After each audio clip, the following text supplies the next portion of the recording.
All right, it's been a beautiful day here for lacrosse as we're set to bring you the MIAA Boys Lacrosse Championship from Stevenson University as the Eagles of McDonogh are now set to take on the Cardinals of Calvert Hall, who are trying to win their second straight title. I'm Chris Gunkel, and joining me today on this broadcast are the coaches, Coach Don Zimmerman and Coach Bobby Shriver. Coach Zimmerman, I'll turn to you first. What can we expect from this matchup? During the regular season, it was a back-and-forth game. Calvert Hall came out on top. These are the two best teams in the conference. Calvert Hall ranked number 1, McDonogh seeded number 2. The two best teams are here tonight. Should be a fantastic game. Yeah, that they are, and they are ready to go. But, Coach Shriver, how about from your perspective? Calvert Hall and McDonogh have dominated the A Conference over the last 9 years. They each have 4 titles, and both of them won 3 in a row, which had never happened in the history of the MIAA until those two schools did that. So this is the two best teams. We're ready to go, and it's going to be an exciting game. Yeah, if you want talent, we got a lot of it on the field tonight. Coach Zim, who we keep an eye on from McDonogh? Well, we're going to look at number 32, senior face-off specialist, Kieran Sweeney. Dominant, 72%, unheard of. He is just a super goalkeeper, not only one of the best in the MIAA, he's one of the best nationally. He's headed to Notre Dame next year. All right, Coach Zim, how about for the Cardinals at Calvert Hall? Well, number 14, Matthew Schoonmaker, is a junior mid. He headed to the University of Richmond to play for the Spiders. He had an incredible semifinal game. He scored the last 2 Calvert Hall goals in the game. One of them ended up being the game winner. He had 3 goals and 2 assists on the day. He is a very talented young man. All right, we're set. We hope you are too. Please stay with us. We'll be back with starting lineups in just a moment. The 2026 MIAA Lacrosse Championships are presented by Advanced Radiology, trusted by more doctors, preferred by more patients. Archbishop Spalding High School, one in Christ. The Cathedral School, discover Cathedral. Today we learn, tomorrow we lead. CFG Bank, revolutionizing the banking experience. Clippers Lacrosse, don't give up the ship. The Elite 6 Challenge, dynamic, fast-paced, high-rep sixes lacrosse. And 5-star, book trusted creators. Get social-ready, brand-building content. All right, welcome in, everybody. The stage is set now for the MIAA Lacrosse Championship as we look at the McDonogh starting lineup, brought to us by Toyota. Just a tremendous attack unit of Metz, Goodman, and Fournier. Over 120 goals this season. Facing off, as we talked about, Kieran Sweeney, 72%. You got Schneidman as a short stick on the wing, Graham with the long stick, and just a really, really tough defense in front of the sophomore goalkeeper, Weston Guerra, at 61% saves during the season. A lot of firepower there in that lineup, Coach, and that'll be on display tonight. As both teams are now out in the middle of the field as we get ready for that opening face-off. Packed house here tonight, as you would expect, for this final game of the 2026 season, as you see both teams gathered out there as we get ready to go. And guys, they refer to this as the best conference in all of lacrosse, and boys grow up in this area dreaming of playing in this game, and their dreams now are getting ready to come true as we are set as number 1 versus number 2 are set to take the field of battle. Yeah, this is the game. This is the situation you dream of being in, championship game. And you mentioned the strength of the conference, one of the top, if not the top conferences in the country. And the depth is what makes it that way. Good teams, but there are a lot of them. Yeah, as we now look at the Calvert Hall starting lineup, also brought to us by Toyota. Coach's son at the top of the list, Caleb Kelly, just a sophomore, leads a quality attack in the midfield. Jack Tanton is an outstanding LSM. Defense quality in front of them. And then in the goal, Nicholas Nevin has had a really, really good campaign this year. Well, the stands are packed, and the the students are hyped as we get ready for this initial face-off that is going to be brought to us by the town of Ocean City. You have Dorian Jackson, number 24 for Calvert Hall, facing off against number 32 for McDonogh, Kieran Sweeney. And fellas, here we go. And Sweeney, as advertised, starts with the opening draw. Nice job there, knocking it to the turf, still being battled for. I can't pick it up. And now they do, as Declan Vaughn does a nice job giving it over to Schneidwin. And the Eagles are going to be the first to play offense. Well, their offense is led by number 8, Hunter Metz, behind the goal, who the other day in the semifinals had 6 goals and 2 assists to take his point total up to 91 for the year. The outstanding senior captain's going to Notre Dame. As we see the first midfield line out here for the Eagles, that's Ben Mather, number 30. He's going to be joined by Roman Nish. And ultimately, it's going to be balanced out by number 31, Wyatt Guerra. There's Schoonmaker getting the pole tonight for good reason. He had an incredible semifinal game. Boy, nice opener there for Fournier as he pops off the crease with that left-handed cannon. But Nevin's up for the challenge as he makes the save. Good start for Nevin. You know, goalkeeper, he wants to get that first save under his belt. And here comes Metz. You can't let Metz get to the cage unabated by that. He probably had a couple more steps. He lets it go. Not a bad first start for the Eagles. They had a couple great looks, but now it's the all-important clearing game. In that first game, Coach. One thing that happens, though, is McDonogh 10-man ride all the time, or as often as they get an opportunity to set it up. And that's, for those of you that are unfamiliar with that, it's like a full court press in basketball. Calvert Hall cleared successfully. Yeah, in that first game, Coach Zim, when we saw these two teams play at Calvert Hall, that 10-man ride gave the Eagles fits. Yes, it sure did. And they're very good at it, and they have a couple different looks. So expect to see that tonight.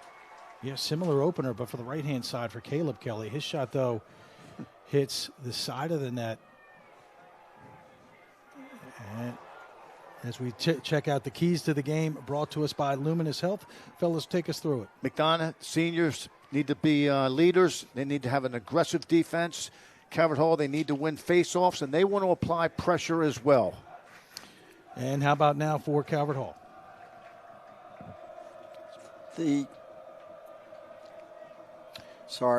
One thing, McDonogh offensively, they're very they don't appear to be in a hurry.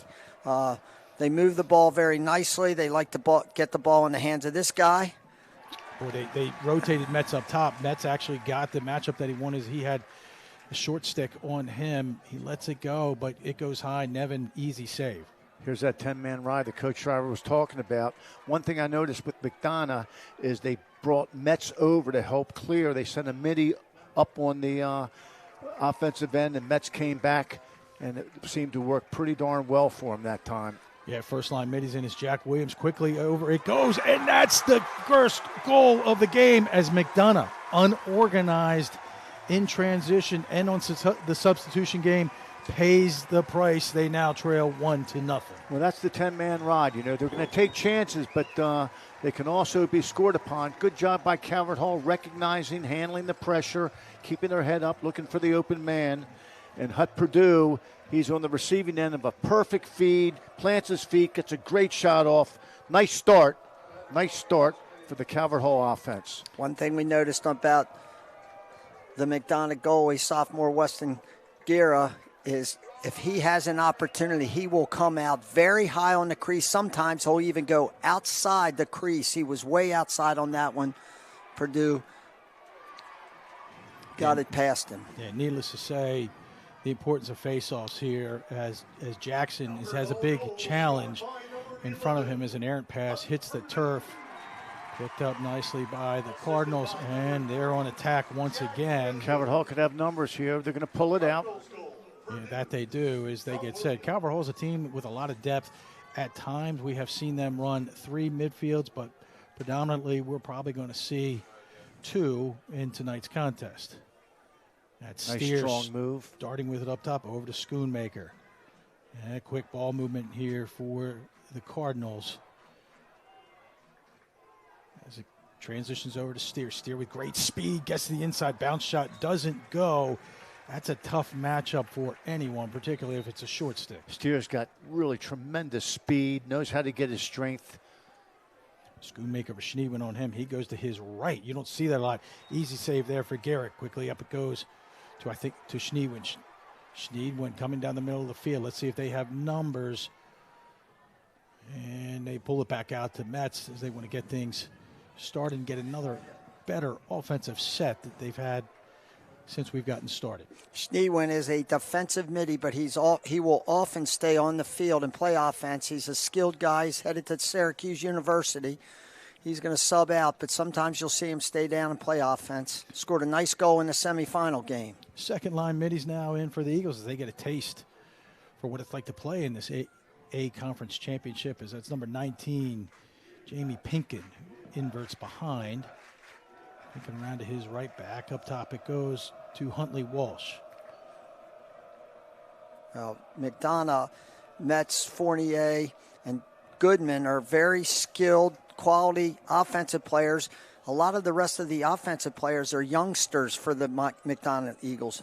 And one other thing you'll notice about them, they have an inordinate amount of left-handers on their team. In the midfield, on attack, and even at the defensive end. That's number 1, Cole Hoddle, who has drawn the assignment of covering Metz, who bodies himself into position and misses the shot high. Calvert Hall playing man-to-man defense. Inside it goes. T.C. Goodman shot high, misses the cage. Oh, nice job there by Nevin, and the Cardinals are going to be rewarded with possession. Great call by the official. He was on his game. That ball went zooming over the end line. The closest guy to it was a goaltender. 10-man ride again. The key here is to have your attackman go deep and stay deep in the corners. One player has to play the attackman and the goal, all right? You should never, on offense, allow one to play two. You have to consider that goal a man.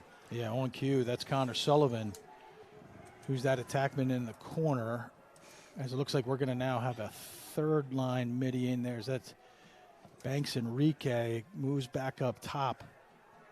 Got Maricek in now on offense. He's an attackman. They bring him in through the box. Dangerous left-hander. Yeah, he is. As he rolls back to his right, he's added another dimension to this offense that wasn't present for a good portion of the season as he was dealing with some injuries. And wide shot there, though, backed up nicely by Purdue. Purdue always moving, high motor. Shot goes wide as we're down to 25 on the shot clock. Real quickly, McDonogh defender is wearing number 34. He must have something happened to his jersey. He's a starting defender. There's no 34 on the roster. That is A.J. Flowers, a senior who's headed to Hampton University. He's the one manning the middle, and he's a very big guy. Inside it goes. No. And it's an errant pass that's knocked to the turf. Guerra picks it up as they were trying to hit Hanover down at goal line extended. Good play by Flowers on that one. In that, again, in that first contest, the 10-man ride played a critical role in determining who got out to a quick lead. McDonogh, though, seems like they have made some nice adjustments. Is that Goodman that comes up to receive it? Both teams are now using the 10-man ride, so we should see a lot of action. If these teams can figure out how to get through that, we should see some nice opportunities attacking the goal. Metz had just passed that ball up here to number 30, Ben Mather. Metz got off to an incredible start the other night against Spalding. He scored 3 goals in the first 2 minutes of the game in a variety of ways. Well, we got a flag down, guys, so kind of a house money possession here for too many men on the field. McDonogh, as you see, Metz battling for it behind the cage, and we got a second flag here, so McDonogh ultimately might be 2 men up. Well, there are 2 men offsides. Oh no, they had the other one's in the corner.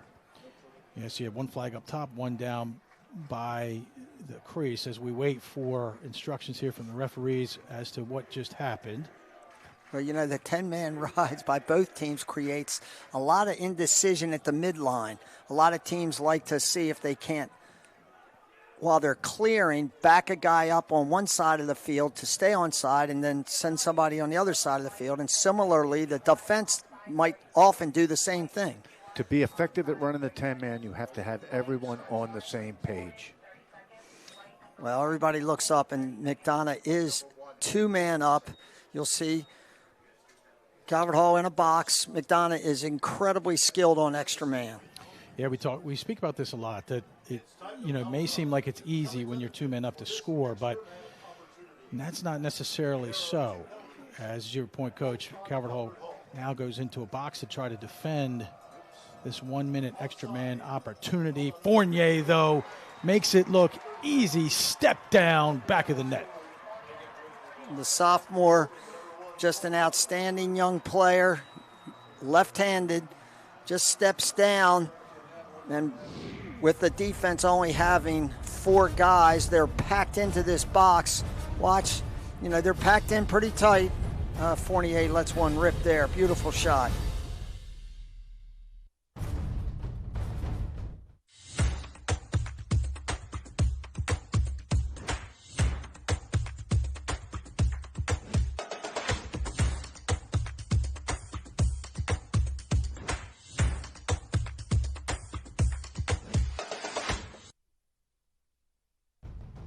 The 2026 MIAA Lacrosse Championships are presented by Hogan Lax, more than lacrosse.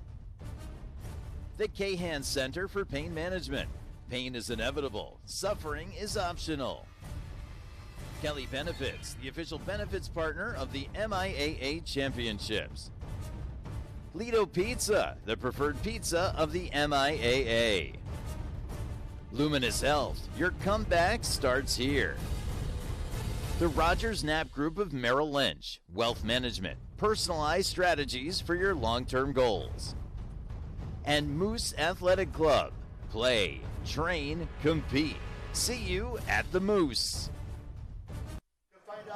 All right, welcome back, everyone. We're at Mustang Stadium on the campus of Stevenson University, and as advertised, we have a good one here, as we are knotted at 1 very early in this game, as we're set for another face-off with Dorian Jackson taking it for the Cardinals and Kieran Sweeney for the Eagles. One thing we've seen early in the game, and we'll see it throughout the game, is just the level of stick work that both of these teams have.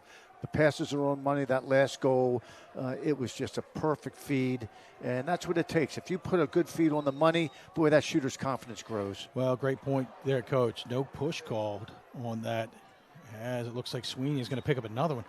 But not only great stick work, but really a quick release by Fournier, which made it really difficult for Nevin to pick up as Sweeney lets one go wide. Backed up, though, possession remains with the Eagles. That's the third face-off that McDonogh has won. However, on the second face-off, they got the ball and they threw it away. Calvert Hall did a nice job preventing a pass down to an attackman. So while it says 3-1, 3-0 on the stat sheet, it's really 2-1 right now. And I think Calvert Hall's strategy on the face-off is to make it a 3-on-3 game. They're going to try to tie Sweeney up, let the wings come in and take over. Mather starts with it, as he typically does, as it moves over to Goodman. Goodman down the right-hand side. He's headed to St. Joseph's in Philadelphia. This is going to be tough to stop here. This is a fast break is what it is. Boy, this is someone running past everyone as it quickly goes over to Kelly. Shot and a score. Textbook fast break. That's a beautiful play. Again, it starts on the defensive end. A really nice pick-off of a pass. Creates the 4-on-3 fast break. Here's the pass right there, the pick-off, and here they come. And good speed. This is good speed. That's 15 coming down the field. Coming down and does the right thing. Draws the defense. Perfect pass to the point man. And again, Kelly, a great finisher, finishes it off. Yeah, 15, Micah Morozov has shown great speed throughout the year. He really created that on his own as he outpaced everyone to get that break started. In Calvert Hall now on top 2-1 as Sweeney pulls it back on his own. Boy, runs through everyone as he puts it up to Schneewin. Schneewin now over to Vaughn. Vaughn lets it go. What a save there by Nevin as he goes to the turf. And Nevin's going to pull it back around to try to get this clear started.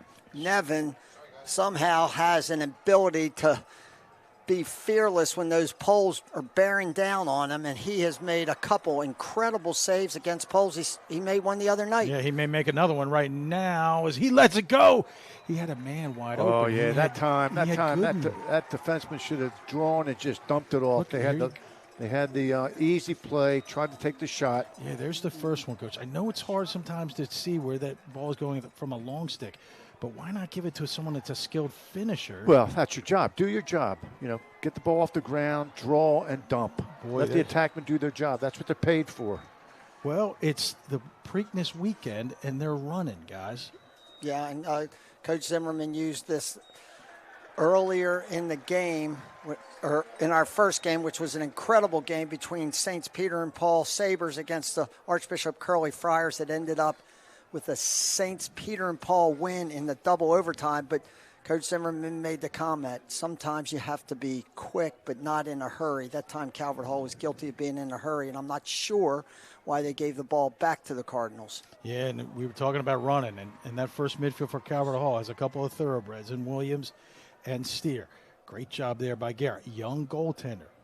First time playing in an MIAA Conference Championship. He looks to be up for the challenge, although he's struggling right now trying to find an open man on this clear, and he just lets it go. Flag down, though, See, guys. there's Calvert Hall is offsides because they were guilty of not having enough guys back at the defensive end because they are coming across to press the ball. This is a slow whistle and a free possession now for the Eagles. And here he is, Metz, who has not gotten started yet, but that probably won't take for long as he controls possession now behind the cage, knowing that McDonogh is going to have a man up. Here he comes around top side. Quick release, goes low. Nevin goes low as well. Stick on stick. Save, Calvert Hall. Both goalies, again, we saw it in the first game. Both goalies played exceptional lacrosse. We're seeing it again tonight. Both goalies have made some really nice saves early in this game. Yeah, that they have. And speaking of great goaltending, Coach Schraubs, you just alluded to that first game. We saw some outstanding goaltending in the opener. Yeah, the two goalies in that B Conference Championship game, Yegi for the Curly Friars and Walters for Saints Peter and Paul, were both outstanding. All right, 1:10 left to go here in this opening quarter. And McDonogh, who has scored their only goal on a earlier possession, on an earlier man-up possession, with a goal by Aiden Fournier. Notice there was a long stick in the penalty box. You don't see that often for an offsides, but that, again, is what can happen against that 10-man ride. Back behind it goes.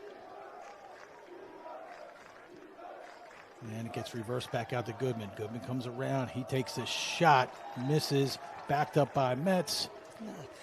Goodman's a natural righty. I'm sure in that situation they'd have loved to have had Fournier down there for that left-handed take. Yeah, 13 now as we get started. And McDonogh moving quickly as they try to find something on the inside. They can't. Nice job by the Calvert Hall defense, playing together, keeping it tight, sticks up off ball, take away the passing lanes. Yeah, quick ball movement here. Provides an opportunity up top as that's Huntley Walsh trying to get his hands free. Coming around to his left, he can't. Great individual defense by the short stick there, Morozov, as Walsh ultimately throws it away. And McDonogh has to be careful here as Calvert Hall is dangerous. Calvert Hall's got numbers. In these restart They got numbers here. And that they do as a sweep comes around to the left. Triple team gets away with it. That was Purdue once again that gets through that triple team. Ultimately gets a shot on cage. Check up immediately on the inside. Make sure the man you're on is not able. Oh my goodness gracious. Wow, what a play. Coach, you couldn't have set it up any better. As time expires, McDonogh may be too relaxed as a pass to the inside finds the back of the net.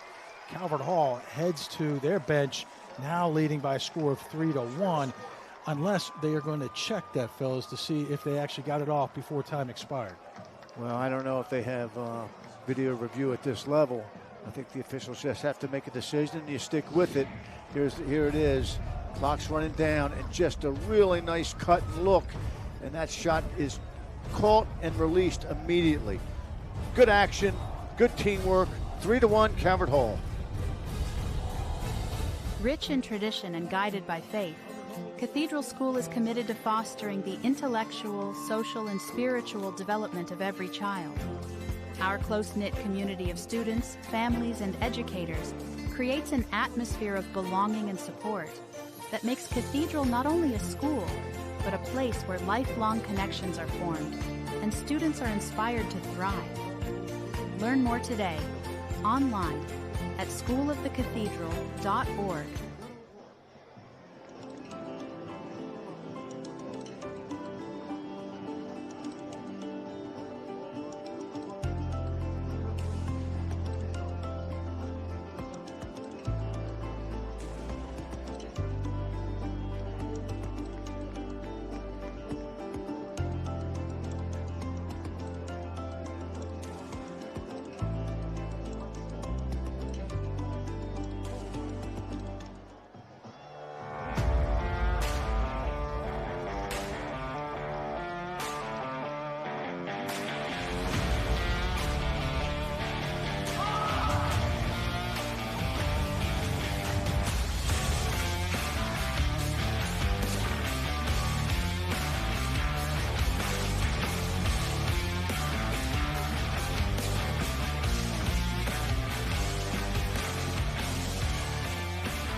Kelly Benefits helps employers and employees save time, money, and hassle in navigating the intricacies of insurance, benefits, and payroll challenges. Kelly Benefits is pleased to be a sponsor of the MIAA Championships. Visit kellybenefits.com to put our people, technology, and solutions to work for you. What happens when a world-class luxury vehicle meets a luxurious first-class facility? You call it Sheehy Lexus of Annapolis. Right now, visit us in-store and choose from a great selection of new Lexus vehicles. Or build your own deal however you want and wherever you are at SheehyLexusOfAnnapolis.com. With an unmatched combination of selection, service, and purchasing flexibility, it's never been easier to find the perfect Lexus at Sheehy Lexus of Annapolis. All right, welcome back, everybody, as we look at this final goal to see at what time did it reach the back of the net. It's got to be released before it hit zero, which it was. Good call by the officials. Great job by our crew. Right on top of things. Yeah, that it was, and I hope everyone had the chance to catch their breath as we get ready for the second quarter with this face-off brought to us by the town of Ocean City. As it's Sweeney for McDonogh once again against Jackson. Important thing there, Sweeney is going to get called for a procedural, not penalty, but infraction, which means what, guys? He cannot take the next face-off for McDonogh. NCAA rules we're playing, and with the NCAA rule, if you have a violation on the face-off, then you cannot take the next face-off. And that's important because in that first quarter, Calvert Hall won how many face-offs? 0. All right. This is Houston. Big left-handed mid. He gets to the inside, opts to pass it off. And this also means because of his inability to come out and take the next face-off, nice save by Guerra. Boy, really nice save by Guerra. That was Marichek once again, who just loves to operate over there in his office on that side of the cage. The big left-hander got his right hand free, but Guerra. Here's another look at it. Just a real nice juke. Wants his left hand, but he can shoot it right-handed and a good shot. But what a nice save. Fournier trying to save it. He can't, as the Eagles are struggling, guys, with that 10-man ride. Well, that attackman did the right thing. He pulled the goalie way up above the restraining line. But somebody else has got to be in the middle of the field there breaking toward him, and they weren't doing that. Cleared easily by the Cardinals as we're just underway here in the second period of the MIAA Conference Championship, with Calvert Hall out in front by a score of 3-1. Marichek stays out there as he throws it over to his line mate, number 6, Ben Hanover, who goes over to the corner to initiate this offense. Well, Calvert Hall typically is very top-driven attacking offensively. They've got some outstanding middies, and they like to attack the goal from up here. And when a slide comes, they'll spin it very nicely. And Houston gets to the inside. That big body cannot be denied as he switches to his left hand before release.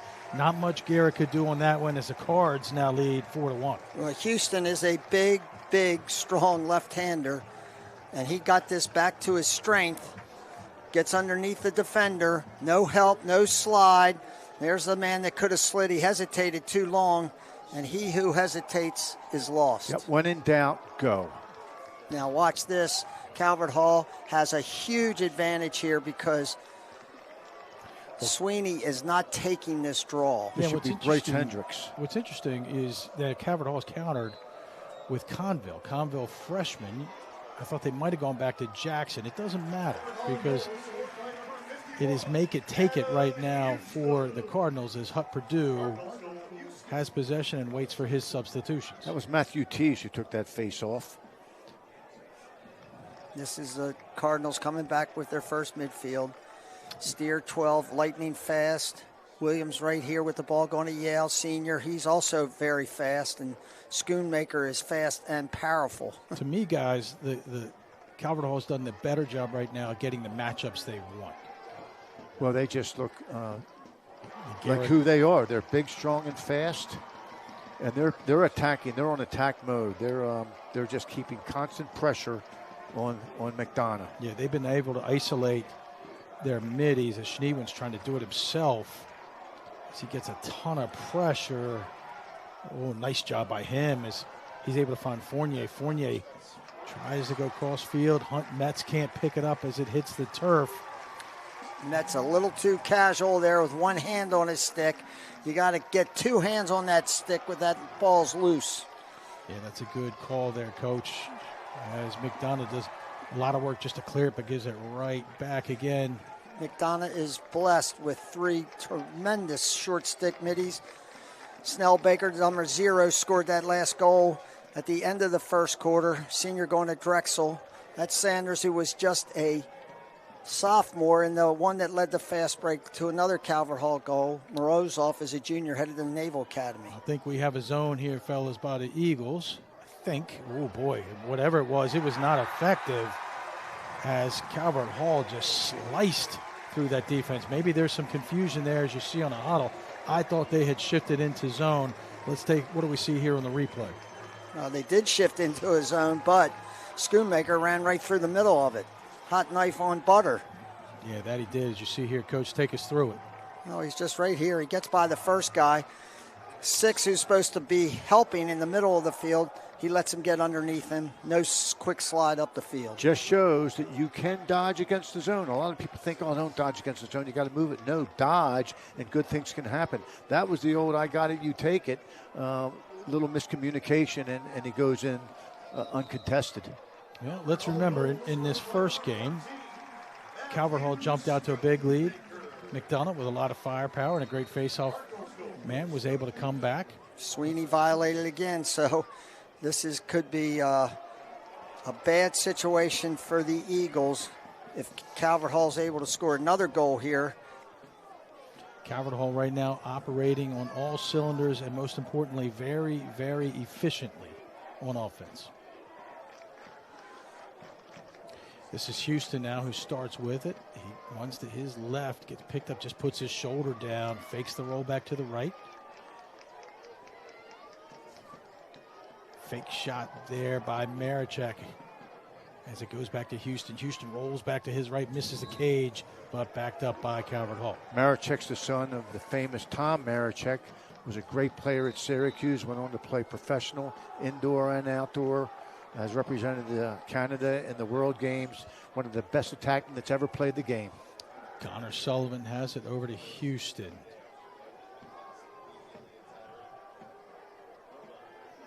And Houston lets one go. He goes high, misses the cage. What kind of defense were we in there, Coach Schreiber? I think we're still in the zone. Still in the zone. It's risky against the firepower of this Calvert Hall team. Boy, it was almost on cue, though, but Guerra, who's been under a steady and I mean steady barrage of shots, is up for the challenge. But now the bigger challenge is clearing this effectively, which they do. And you got a jailbreak. Oh, you got Goodman. Goodman finishes it off as he beats Nevin high. Exactly what McDonogh needed. Great push on the transition. Calvert Hall a little late getting back in the hole. Well, that's what happens again with the 10-man. You live by the sword, you die by the sword. McDonogh has shown that they now understand how to beat it, and it's just staying apart, separating, keeping your head up, looking to the inside. Great finish by Goodman. You got to keep your attackman deep in the corner and not allow that defenseman to play you and the goalie. That time, McDonogh was able to do it. Nice job. Conville back out again. He pushes it forward momentarily. Now he's just kind of. That's a delay of game.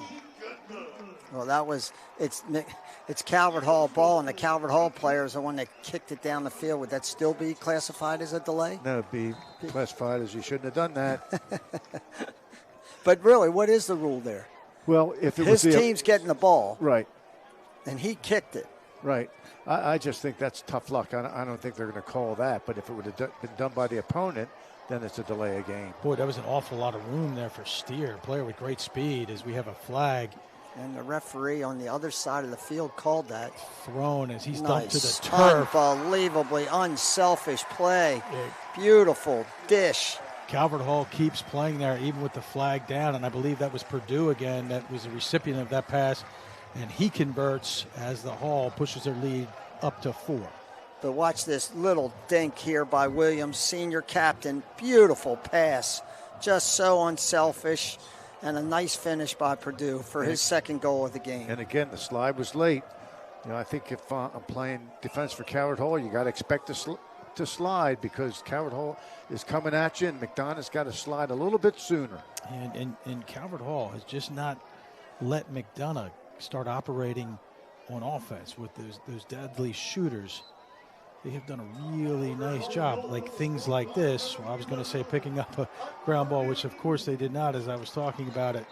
Goodman, though, does pick it up, and with that, McDonogh takes a timeout to get organized. I think that's a good timeout. I know it's early in this second period, but, got to get them together, try to draw up something that gives you a little bit momentum, try to get a goal. 6-2, Calvert Hall.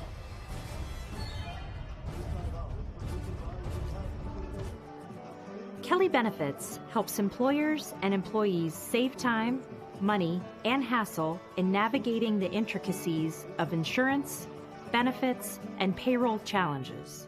Kelly Benefits is pleased to be a sponsor of the MIAA Championships. Visit kellybenefits.com to put our people, technology, and solutions to work for you. The 2026 MIAA Lacrosse Championships are presented by O2 Sports Insurance, the #1 sports insurance in the USA. Outback Steakhouse, top secret spices down under sizzle. Rehab to Perform, stay ready to perform with Rehab to Perform physical therapy. Don't be left on the sidelines. Rice Law, best advice, call Rice. Sheehy Lexus, your Baltimore, Annapolis area Lexus dealer. The St. Paul's School, strong self, shared success. The town of Ocean City, something to smile about.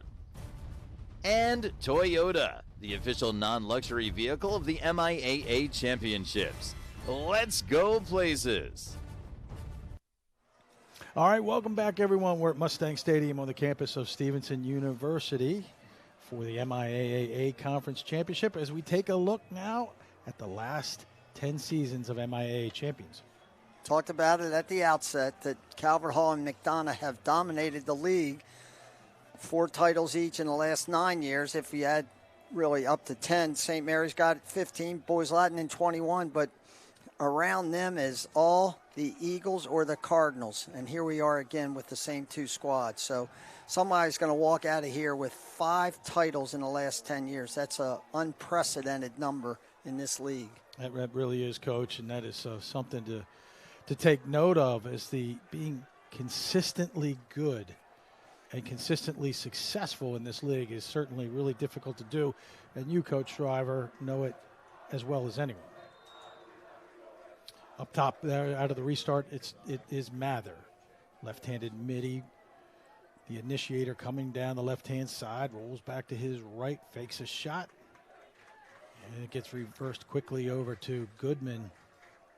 Well, for McDonogh to have any chance at this game here today, I do think they need Metz to exert some of his extremely good talent. Well, he tried to do there.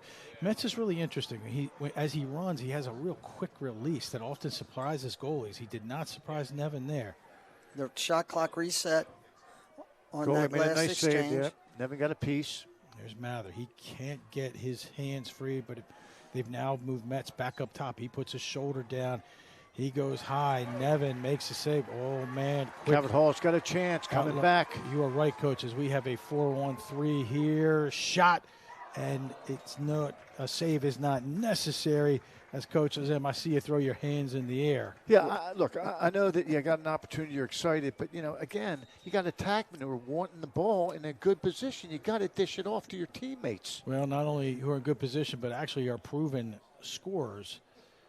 And why not give it to them to let them do their job? As Steer now has it up top. Yeah, he lets his hands go, and he misses the cage high as well. I will say, number one that took the ball down there is their best defenseman. He is covering Metz, Cole Hoddle, senior captain, headed to Drexel University. And he has a brother, Coach, that is... will be playing, right, on Saturday for the Syracuse Orange. That is true. Purdue, ball hit goes to the turf. Maybe a little bit too much there. As is that Mason Graham. Mason Graham. That's a nice ground ball. Headed to Jacksonville, does a nice job there. In these 10-man situations, guys, right, in those unsettled situations, you're trying to get out of it as soon as possible, right, if you're McDonogh. Right. So right here you can't see it on the screen, but again, that McDonogh attackman's got to go deep into the corner and really make that defender who is watching the goal. Oops, too much time. Well, 60-second shot clock. Give credit there to Calvert Hall because it's an unsettled situation on the offensive end, but they get reset quickly. There's a flag down here. Not sure what the call is. Yeah, I'm unsure as well, Coach. It looks like Guerra has to head to the cage. To the bench. Delay a game. Did somebody shoot that ball away? Didn't see it. We talked about the quality of the officiating in this area. That man that's made that call is Jason Parks. He's a big-time Division I referee. Done championship games, one of the best. Coach Zim, take us through this. Delay a game on Guerra, 30-second penalty. How did we get there? Well, the whistle must have blown, and he decided that he threw the ball or rolled the ball somewhere. And when that happens, the rule says drop the ball. Just drop the ball at your feet. Boy, what a position to be in if you're number 12, Oliver Edeton, and he was overmatched there as he has to come off of the bench cold to try to stop that shot. He's unsuccessful, and it's all Calvert Hall right now. That's Enrique getting a nice pass from Williams, just sneaking out the back from the back. Let's see this again. No, that's not Williams. That's Caleb Kelly. He throws that ball through a couple sticks. I think McDonogh was in the right position. They just didn't get to it. And that was Sullivan, number 40, finishing that one off. Yeah, nice job there by Caleb Kelly, who's playing up top, threads the needle. And Dorian Jackson now can't pick it up. McDonogh desperately needs a possession. Oh, wow, what a fantastic ground ball. As Calvert Hall is literally doing whatever they want right now as they take a time out to get organized as if they need to do so with a 5-goal lead. Well, there's a good example that time. You had Calvert Hall get the ball off the face-off, get possession, didn't force it, threw it to the attack. They're settling the ball. Timeout, 7-2.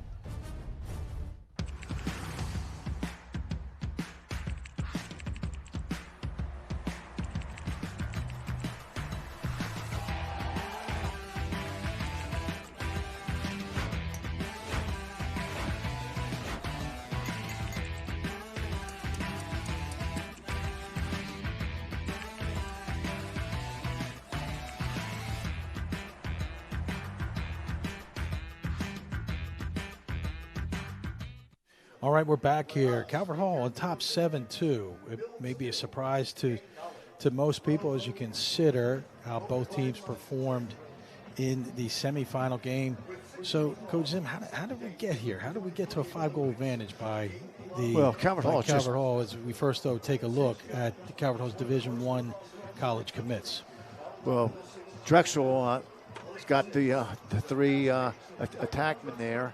The three Snellbaker, Hoddle, and Enrique. Yale has two. Towson, Virginia, Richmond, two Navies, Hofstra and Canisius. That's quite an impressive group of institutions that these players are committed to. Yeah, it seems like every year teams like Calvert Hall and McDonogh produce not only college commitments but high-level D1 college commitments, has been evident by what we're seeing at the Division I, collegiate Division I level, as we're seeing a lot of freshmen not only playing but playing meaningful minutes at that level. Well, we watched McDonogh grad the other night starting for Virginia. Brendan Millen, his older brother, McCabe, is also on that Virginia team. Truett, Sunderland, and Calvert Hall guys playing for Virginia.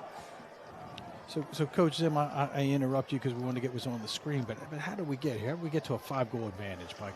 Well, Calvert Hall is playing at a really, really high speed. They're very athletic. And, McDonogh, it doesn't help when, Kieran Sweeney jumps, because not only do they give up possession there, but now the backup's got to come in. So Sweeney needs to just settle down and work on getting the ball for the Eagles. Yeah, and that's I believe, Jack Williams, who converts there off a set offensive play coming out of the timeout, run to perfection. Overplaying the man's left side. He lets him back to the front of the goal, number 14 for McDonogh. That's just bad defense, and Calvert Hall is exposing McDonogh's defense. It was the weakest part of their team coming into this year, and they're really getting exposed tonight. Sweeney pulls it behind. Nice job, nice pickup nice there by the Eagles, but quickly Calvert Hall transitions into a 10-man. That's A.J. Flowers. He's out of position there. They're asking him to handle in the middle of the field. He's trying to do his best to get it. As players hit the turf, I think that's going to be a push. Ooh, possession back to the Cardinals. And it goes from bad to worse for the Eagles. Well, Coach Holmes has not used a timeout yet. He saved a possession on one, but, when this thing's starting to get out of hand, you might want to try to settle them down a little bit, maybe a little bit sooner than he has. Boy, here comes Steer as they give him, again, a lot of room. Picked up nicely, though, by Purdue with that stick work on display. Purdue's having a nice start to the game. That was a really nifty grab there he had, and just keeps the possession alive for Calvert Hall. This is Caleb Kelly up top as he gets settled. Has Flowers on him, rolls back to his right, looking for help on the inside. He decides, I'm just going to let that go. This is a cage up, but backed up nicely by the Cardinals. Stepping down from 12 yards in a bad shot. So is that to say, Coach, that maybe the defense for McDonogh giving too much room? That one they were, for sure. This one's that's almost not a fair fight there. Yeah. Could Garris make a save there, or did that hit somebody on the way to the goal? I think Garrett went low to get that. They got a new 60. They got a new shot clock. He butterflied that one on Schoonmaker. Schoonmaker now with it back up top. This is a tough matchup here for Schneewin. As Schoonmaker, wow, Garrett is doing everything he can to keep them in it, but Coach Kelly calls a timeout there. He thought Schoonmaker was going to get knocked out of bounds. Great timeout, saved possession. They got a fresh 60, or they had a fresh 60. It's down to 44. There's plenty of time on the shot clock. It's all the Cardinals so far, 8-2 with 2:26 left. All right, we're going to stay right here, guys, quarter. And we're going to talk through this media time, the lack of media timeout, as we have 2:26 left to go here in the second quarter. And as we take a look at the screen now, these are the college commits for McDonogh. Well, Metz and Sweeney are their two, leaders, both going to Notre Dame. Snodwin's going to Syracuse. Graham Jacksonville. Pinkins listed as a sophomore on the roster going to Denver, so I struggle with that. We haven't had any clarity there. Flowers going to Hampton and Murphy headed to Rose. Not quite the same level of commitments that Calvert Hall has, and some of that is after these top-end guys, they're very young at McDonogh. They have a lot of sophomores. They got a freshman starting on defense, sophomore in the goal. So that's the product of some youth on the McDonogh roster after this impressive group. Yeah, kind of stating the obvious here, but time of possession, I'm assuming time of possession is slanted heavily towards Calvert Hall through a mixture of doing a nice job on the faceoffs, doing a great job on ground balls, causing turnovers on the 10-man ride, and incredibly efficient offense. Yeah, they've definitely controlled the tempo of this game, and again, they're going to try to continue to try to keep constant pressure on McDonogh.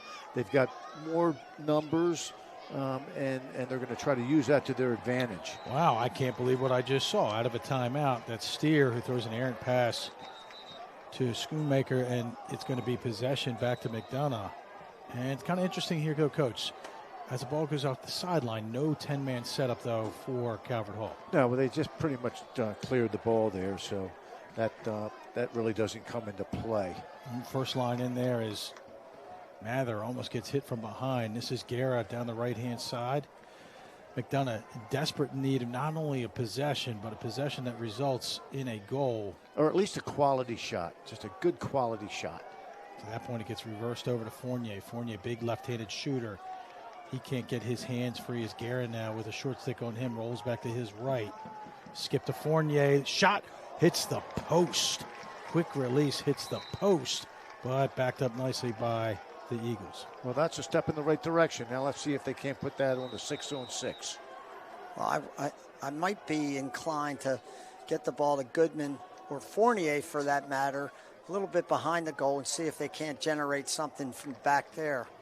I think that was Mather who's trying to get the Eagles back on the board. He goes down right-hand side, which is not his strong hand. Misses the cage, backed up nicely by Metz. Let's see if Metz begins to take over as he gets top side, bodies inside, shot. Nice save there. I believe Nevin got a stick on it. Metz frustrated into the crease. Clear now for Calvert Hall. So what I'm seeing is I think Calvert Hall, it's one guy's trying to do it all each time they have the ball. They're not banging the ball. They got great stick work. They're getting, one guy's getting the ball, and there's the look on the 10-man. Boy, they cleared that to perfection. Coach, you talked about it earlier, which is one of the strategies in order to execute successfully is to put those attackmen in the corners. Deep into the corner. One reason it's longer for the rider to get to you and cover the goal. Number two, the man throwing the ball knows he can't throw it over your head, so it gives him a better target in which to make that long 60-yard pass. And let's not forget that a team that 10-mans a lot, they get the chance to practice against it on a regular basis.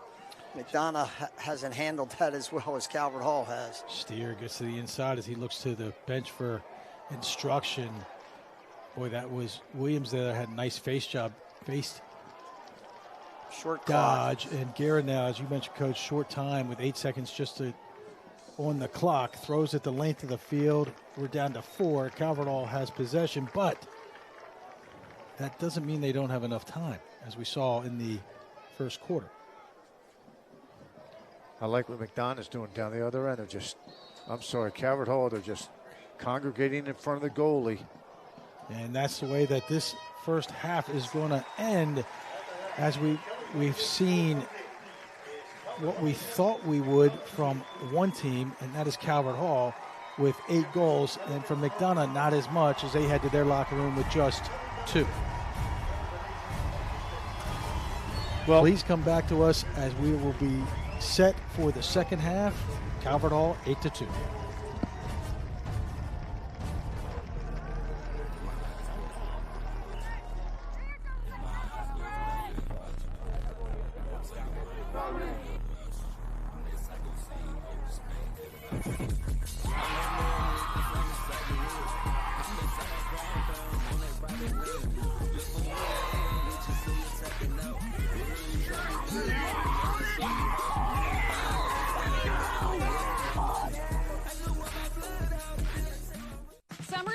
You can celebrate anything, like buying your first car. Yes!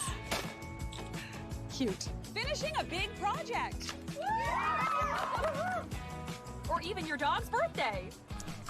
He's eating the cup. Is that okay? It's his daily fiber. Buy a Prius plug-in hybrid with low APR financing plus 1,000 Toyota Finance Cash. Or get a new BZ with 0% APR financing plus 2,500 in Toyota Finance Cash. Your summer starts here. Toyota. Let's go places. What happens when a world-class luxury vehicle meets a luxurious first-class facility? You call it Sheehy Lexus of Annapolis. Right now, visit us in-store and choose from a great selection of new Lexus vehicles. Or build your own deal however you want and wherever you are at SheehyLexusOfAnnapolis.com. With an unmatched combination of selection, service, and purchasing flexibility, it's never been easier to find the perfect Lexus at Sheehy Lexus of Annapolis.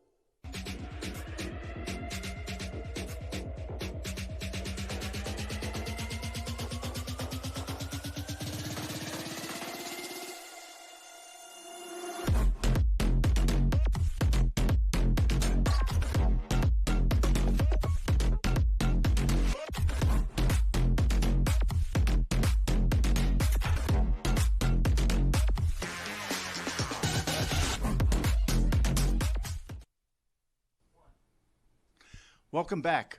Joining us today is Frank Kelly III. Frank is the CEO of Kelly Benefits. Frank, thanks for being here. Zim, great to be here.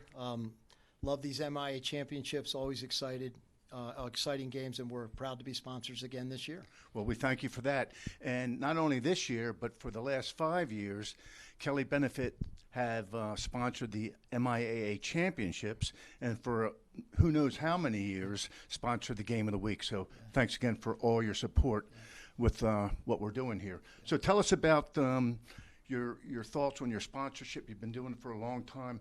How has that, you feel, benefited the game? Well, we love the game, like you do. And I know I was blessed to play for you at one point in club, Zim. And my brother Brian's the head coach at Calvert Hall. Between me and my three brothers, we all worked together at Kelly Benefits. And this was our 50th anniversary this year. We're celebrating. But between us, we have 15 sons, 6 daughters, and I think 13 of the sons have played for Calvert Hall. One will be out there tonight, my nephew Caleb Kelly. The game's been so good to our family and so many of the people who work at Kelly Benefits. So it's just a small way to give back to the community and the game we all love. Well, you know, that's what it's all about. It's about giving back to the game. And I appreciate you bringing up the fact that, you know, I coached you that one year for the Maryland Lacrosse Club. Frank was an outstanding player at Cornell. And then also he came on and was an outstanding club player for MLC. Right. So been involved in the sport for a long time. Yep.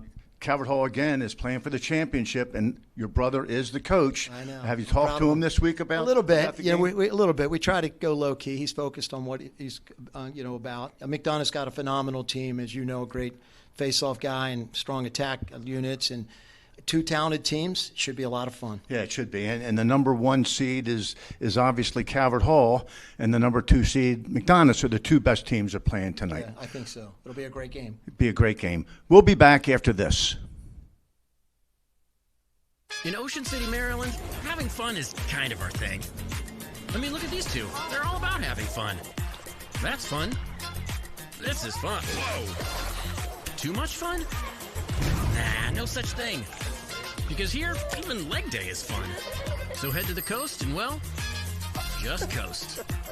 Pump up the volume, or just pump up the pool floaty. From the boardwalk to the bay, come discover somewhere to smile about.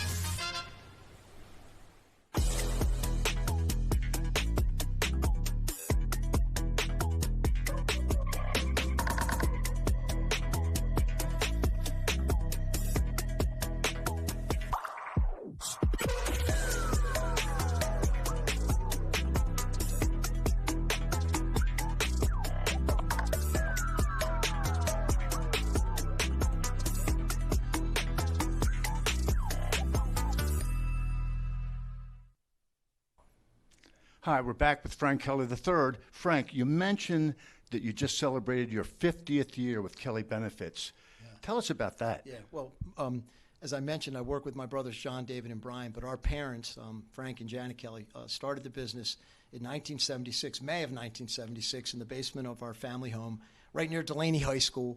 Today, we're blessed to have nearly 500 employees in the employee benefits, group insurance, and payroll space. We work with thousands of employers throughout the state of Maryland, and we're just excited and thankful for 50 years, and hopefully we can continue the tradition. Wow, that's unbelievable. Yeah. Getting outside the lacrosse world just for a second, tell us about your involvement with the FCA. Yeah, well, I've been involved with an organization, FCA, Fellowship of Christian Athletes, and specifically FCA Lacrosse for nearly 40 years as well.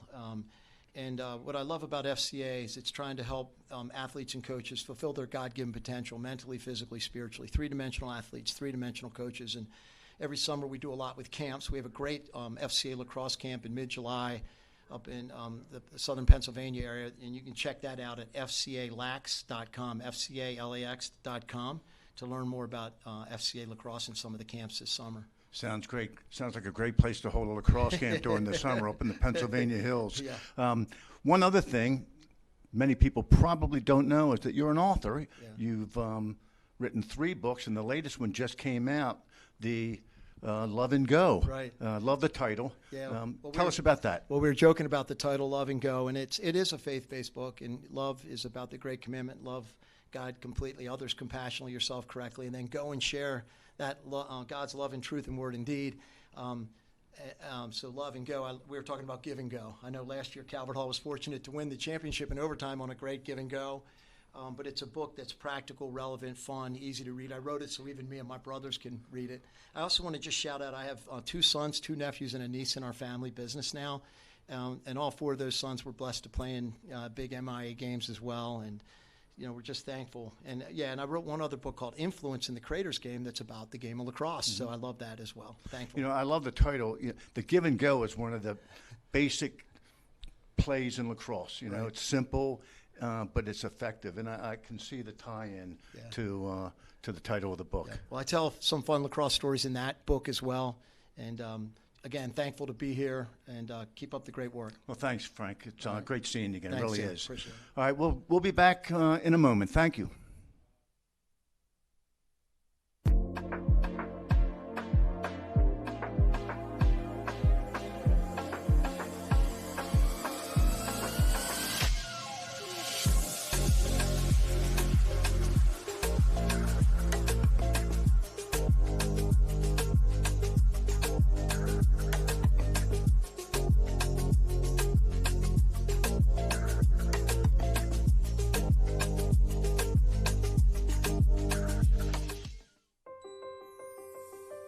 At Luminous Health, we're making it easier to schedule care. Make your appointment online 24/7 from your phone, computer, or tablet. Just go to luminoushealth.org to book your same or next day well visits, sick visits, imaging, labs, and more. Simply select the type of care you need and enter your zip code. Then choose from available times and providers nearby. Schedule your appointment with MyChart or as a guest. You can even upload a referral. With online scheduling from Luminous Health, taking care of your health has never been easier. All right, welcome back, everyone, as we are still in halftime of the MIAA Conference Final, as it has been all Calvert Hall here in the first half as they lead by a score of 8-2. As we take a look at the stats brought to us by Luminous Health. Well, the thing I look at are the shots on goal. McDonogh has put 5 of their shots on goal, 20 shots, that's 25%. Look at Calvert Hall. They put over 50% of their shots on goal.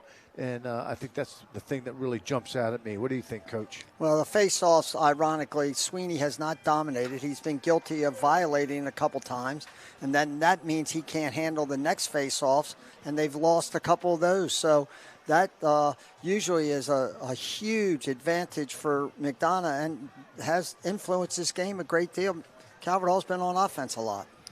Agreed. As we take a look at first half highlights here, guys, walk us through what we're seeing. Well, once this is a beautiful goal. One of the few McDonogh scored by Fournier on a 2-man extra man, and now the Cardinals get a beautiful fast break started. McDonogh comes down. Here's the long stick taking the shot, and another great save I got to tell you, Nick Nevin is just playing very, very well between the pipes. The big man Heston right here, or Houston, excuse me, getting inside. Schoonmaker, another big lefty. Good ball movement this time. You know, when McDonogh moves the ball, I think they're effective. Towards the end of that first half, everybody was trying to do it on their own. Let's see if they can't get back together and playing offensive lacrosse, team lacrosse, and remember, one at a time. Sometimes when you get down by this many goals, you try to get them all back at once. It won't happen. So take it one play at a time, one face-off, one ground ball, one offensive possession, one defensive possession, all right, and then add them up at the end of the game. Yeah, that halftime probably couldn't have come soon enough for the McDonogh Eagles, as they were somewhat, I think, shell-shocked by the barrage of shots from Calvert Hall as we get ready for this first face-off in the third quarter, brought to us by the town of Ocean City. That was Coach Kelly walking the sidelines. Standing there on his cell phone was his father, Senator Frank Kelly. And we have Sweeney now against Dorian Jackson. Jackson and the rest of his teammates have done a really nice job negating what I thought would be an advantage for the Eagles. And Coach Zim, just like that, Goodman gets things started for the Eagles. Beautiful. We talked about, moving the ball, and they come out and they scrap, they get the first face-off. Defenseman comes down, and instead of trying to shoot him by himself, he dishes it off, and that's good teamwork and a good shot. Declan Vaughn with this pass after a great scoop right there. He was guilty of taking a shot that Nevin saved.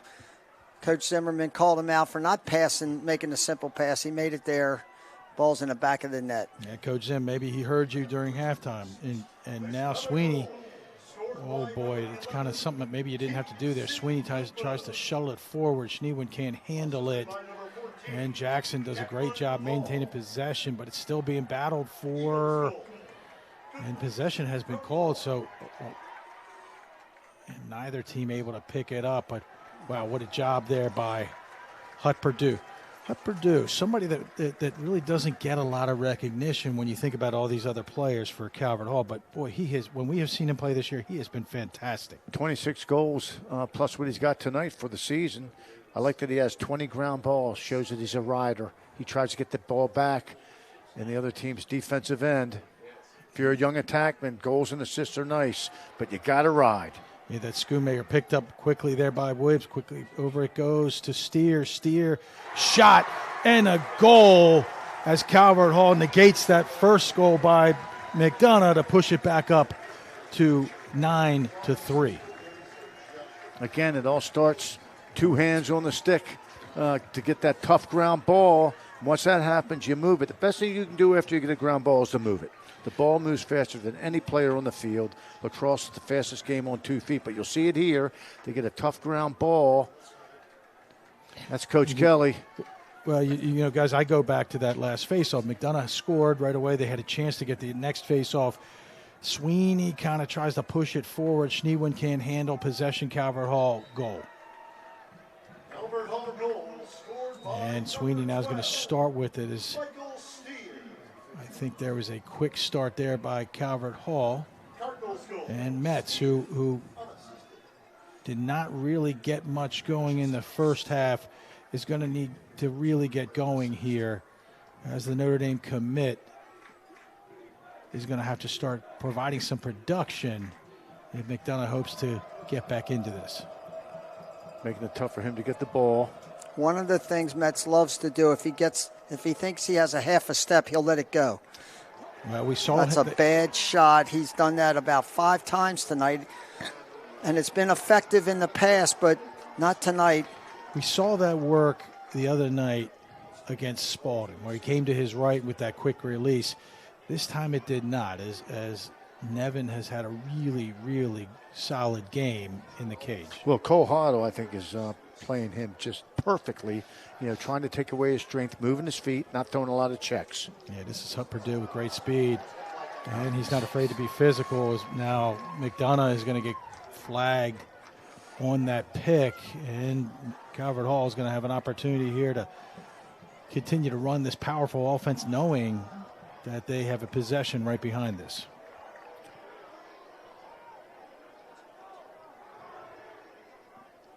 Errant pass, uncustomary errant pass. Now that's a good play by the defenseman there. Prevented the over and back. Notice he didn't possess it. If he'd have possessed it, it would have been offsides, over and back. He had to bat it. And that was Banks Enrique. Boy, it just kind of did whatever he wanted as he got to the middle of the defense. Guerra makes yet another save as he's trying to keep his team in this. But McDonogh now is going to be a man down for 30. If they showed that moving pick or that pick play that the Calvert Hall player got knocked over and the referee called a foul, I didn't think it was an egregious, Yeah. What I look for is if a defenseman turns and sees the pick and then he takes out the pick. Now, to me, that's an unsportsmanlike conduct, unnecessary roughness, actually. If he's just trying to play the ball and happens to run into the guy, that's fair play. Calvert Hall moving the ball crisply. Over it goes to Kelly. Kelly to Jack Williams. He looks inside for Enrique. He can't find him. Down low it goes. Keep an eye on the inside. They're playing a 5-man rotation. The inside's not covered. Well, it didn't really matter as Houston goes low to low. Probably had a screen as Guerra not able to get that one, as the Cardinal now with their biggest lead of the night by a score of 10-3. And a good patience, just moving the ball. Right, gets the ball to 51. Adam Houston loves his left hand, and he can fire the ball. Did you see Guerra all the way out at the top of the crease trying to cut the angle down? Houston didn't take kindly to that and got it past him. Yeah, Guerra playing that high arc, unable to cut that angle down as yet another one goes in for Calvert Hall. Sweeney now pushes it forward. He goes down the middle, tries to push it over to Goodman.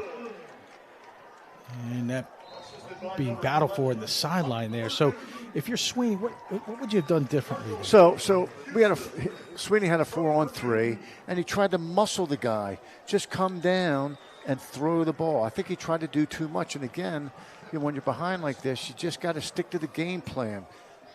Do what got you here. Right now, I think McDonogh's just everybody's trying to do too much. Yeah, boy, they're going to call penalty on that on Steer. I felt like Steer may have fallen down on his own accord, but maybe if we see that here in the replay, it'll prove me different. It'll prove me wrong, which is not uncustomary.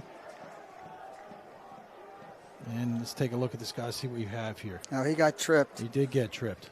You know what they say? What's that? A trip is a trip. A trip is a trip. That's right. And a man up is a man up, as Calvert Hall now is going to be man up once again as they are threatening to run away with this MIAA 8 Conference Championship.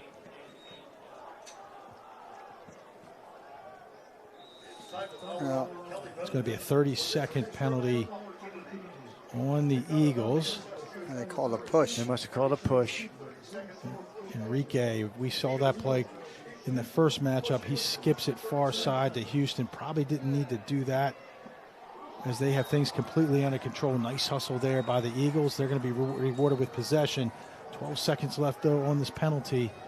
And that combined with a 10-man is going to result in this, which is going to be an opportunity for Guerra. What a save. It's going to provide an opportunity for Guerra to make a great save, but an errant pass right back to Kelly. Kelly with a series of moves. He can't get his hands free.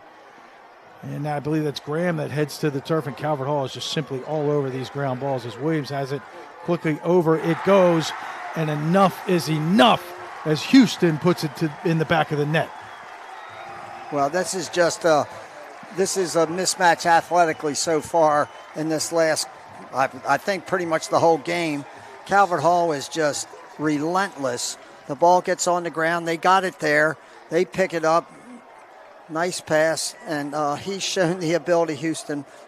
He just had one about a minute before that from the same spot. All started with a tough ride and two-hand ground ball. Yeah, that it did. And we talked about moving the pass one more, and they did as they got it into the hands of Houston. Houston finishes it near side as you hear the Calvert Hall fans chant, and Calvert Hall is loose again, and this time they are not able to convert as Guerra comes out to the top of the crease to cut that angle down. Calvert Hall has not stopped playing, I can tell you that much. They're relentless. They smell blood. I think they do. And come at you in droves. They want to finish this thing in the third quarter. As yet, it looks like another penalty has occurred on McDonogh, and that'll result in another man up for Calvert Hall. Although I haven't seen anything yet. There was a flag that was down that was picked up. That's on unnecessary Graham, roughness. One of their senior defensive leaders, captain of the team. You get frustrated pretty simply, and when you're losing pretty badly here. Well, you don't want to make a bad situation worse, that's for sure.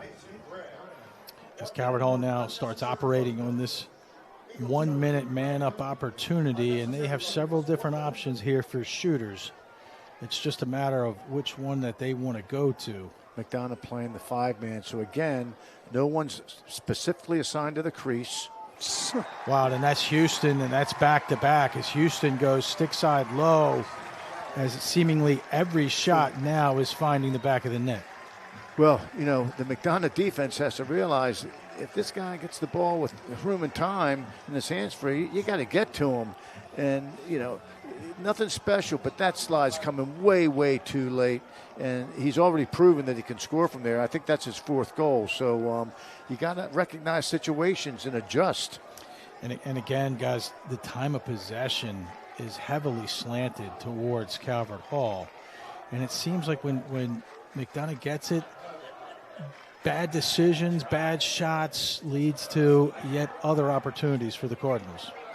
Well, they're saying the penalty is still up on the board, but it looks like it's even. So, yeah, they're taking it off. As you hear the Calvert Hall fans already chanting goodbye to the Eagles, I'm sure Coach Kelly does not want to hear that as we got a push from behind by Jackson. I know it looks bleak, down 9, but as we've seen time and time again in this league with this type of talent, this is not insurmountable. It may be difficult, but this one is not insurmountable for the Eagles. Well, the same thing happened, but not to this degree in the regular season game. And there you go, just like that. Metz decides that he's going to operate. He gets to the inside, puts it to the back of the net. A goal that's sorely needed for the Eagles. That's Met's game, and he hadn't had any success so far tonight. But look, he really only gets maybe a half a step here, gets inside Hoddle, but watch how quickly the ball's out of his stick. Boom. He sees a goalie going down and just throws it over his shoulder. I love how once he got equal with the defender, equal means you're free. So he got equal, and then he got to the top of the crease to increase his shooting angle. Nice job by Metz. Now here's the advantage you have if you're the Eagles. You have a great face-off man in Sweeney, so you do have the ability to start to create momentum, potentially create that make-it-take-it opportunity. Oh, that's a push. And out if Calvert Hall continues to do a great job on those ground balls, and I think they got a timeout. That was some phenomenal ground ball by number 5, Jack Tanton. Really, really impressive. And one of the reasons is because it was towards the sideline, so he was basically double-teamed, and he still came out with the ball. Nice job. If you're on the fence about calling a lawyer, I would honestly tell you to call Rice Law. The consultation is free and easy. They genuinely care about what you're going through, and most importantly, they know what they're doing. Best advice, call Rice. Summer's here. Who's ready for camp in a new Toyota? Nice flash! The scavenger hunt starts now! The call was coming from inside the Tacoma! Right now, buy a Tacoma with 2.99% APR financing, or get special APR financing on a Tundra, plus $1,000 finance cash from Toyota. Your summer starts here. Toyota, let's go places.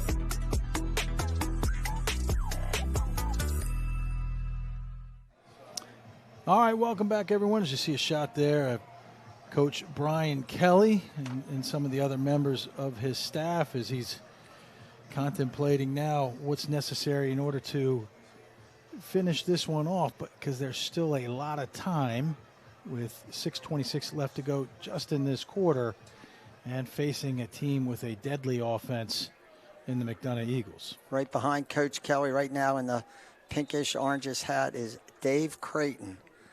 One of the all-time great goalies. Went to Hobart, longtime goalkeeper for the Mount Washington club. Had a chance to play with Dave one year, and just an excellent goalkeeper, terrific communicator. Wow, Purdue gets to the inside there. And we noticed, we discussed during the break about just the overall athleticism of Calvert Hall and how it's been really difficult for McDonogh to match.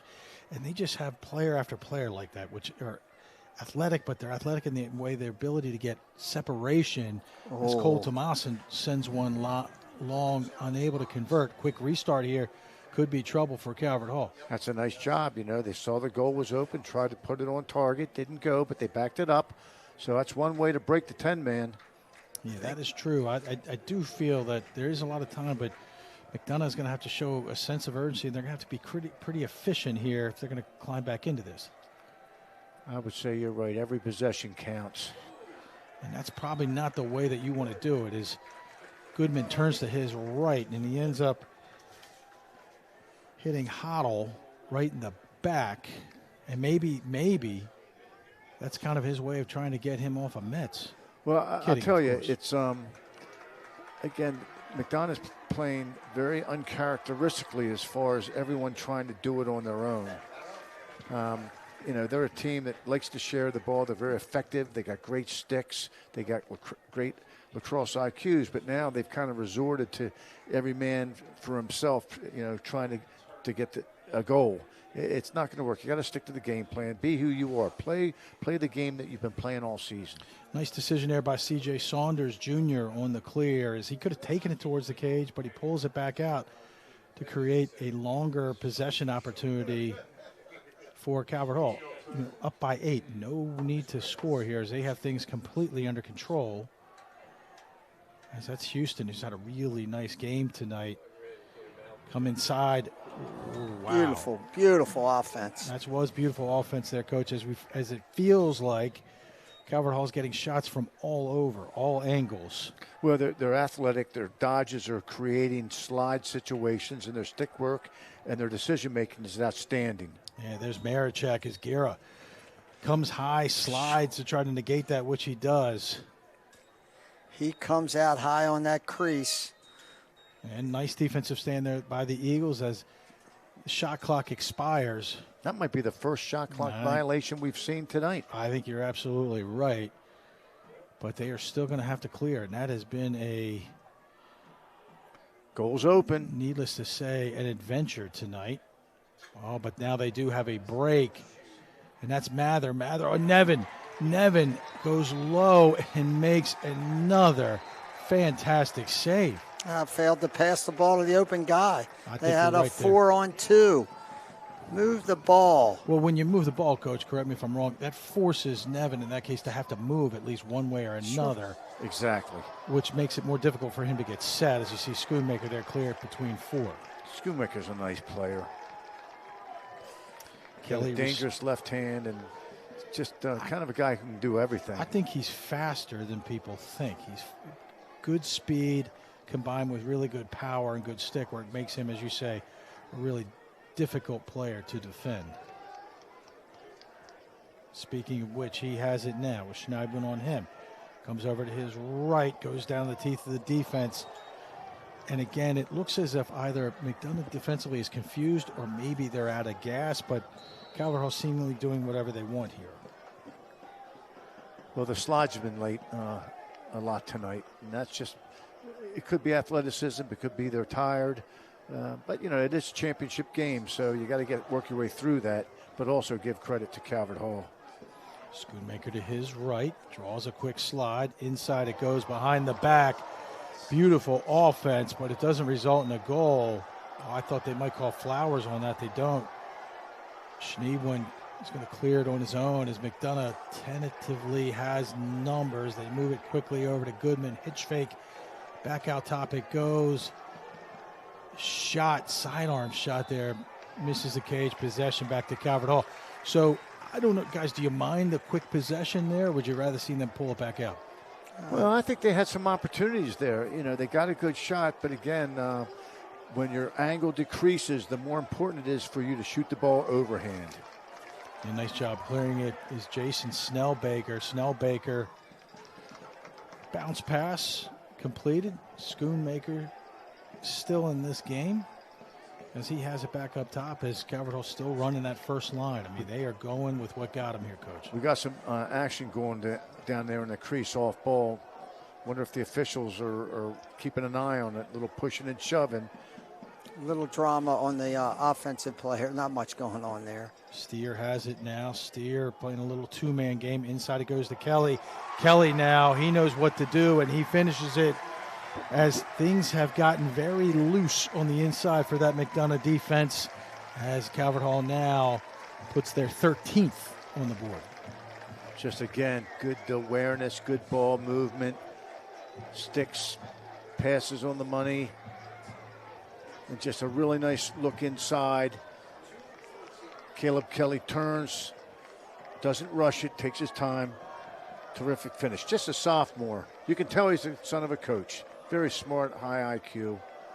I'm sure he's put a lot of time and effort into this game, and it's showing off. All right, we got Sweeney out here against Conville. Conville dressed in white for the Cardinals. Sweeney obviously in orange for the Eagles.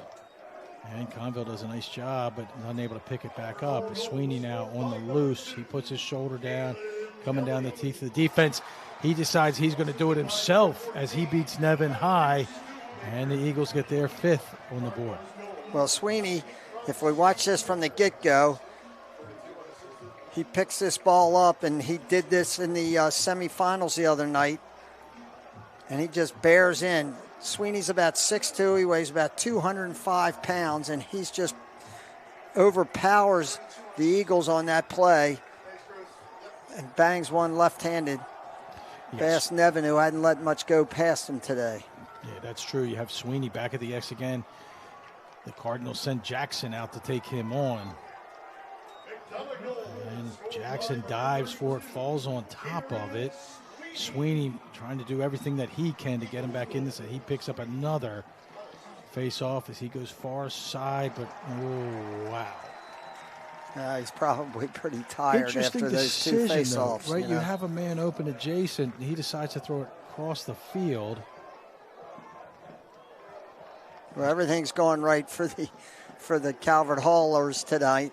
That was a good play by McDonogh. They got on the gloves of the defenseman there, who made actually a very good pass out to the wing. That is true. And you got Hanover now in. He's going to be joined by Marichek, as I'm assuming the Cardinals are just going to try to take this thing down to the final seconds before they look to put a shot on cage. And here's Houston, though, with a short stick on him. And right in front of the Calvert Hall bench, just kind of bobbing and weaving. Yeah, just killing some time. Killing some time is probably a better way of putting it as he switches over to his left. He comes down the alley now, misses the cage, but he is a handful. McDonogh, they're going to clear. I don't know if they're going to have enough time. They're trying their best as they cross midfield.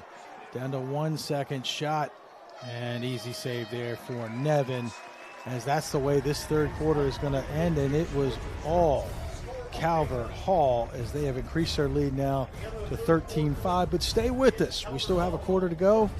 You never know what can happen in this league. Summer's here. You can celebrate anything, like buying your first car. Yes. Cute. Finishing a big project. Or even your dog's birthday. He's eating the cup. Is that okay? It's his daily fiber. Right now, buy a sporty new Camry with 2.99% APR financing, or get special APR financing on a Corolla gas or hybrid model, available with all-wheel drive. Your summer starts here. Toyota, let's go places.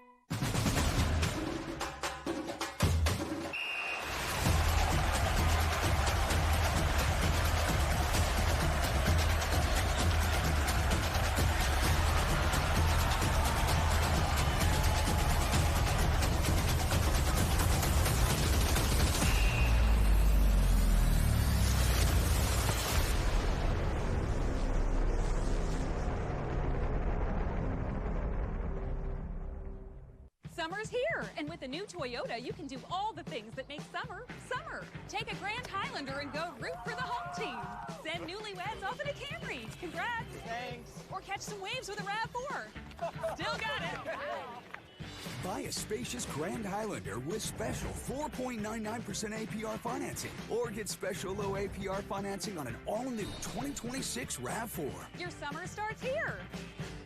That limbo. Toyota, let's go places. The 2026 MIAA Lacrosse Championships are presented by Advanced Radiology, trusted by more doctors, preferred by more patients. Archbishop Spalding High School, one in Christ. The Cathedral School, discover Cathedral. Today we learn, tomorrow we lead. CFG Bank, revolutionizing the banking experience. Clippers Lacrosse, don't give up the ship. The Elite Six Challenge, dynamic, fast-paced, high-rep sixes lacrosse. And 5-star, book trusted creators. Get social-ready, brand-building content. All right, welcome back as we head to the final quarter of the MIAA A-Conference lacrosse season as we get set here with this face-off in the fourth quarter, brought to us by the town of Ocean City as Sweeney pushed to the turf, and that's going to be possession back to the Eagles. Now that shot clock will go back to 80 because it happened when there were more than 60 seconds on the shot clock. All right, fellas, so big deficit for the Eagles.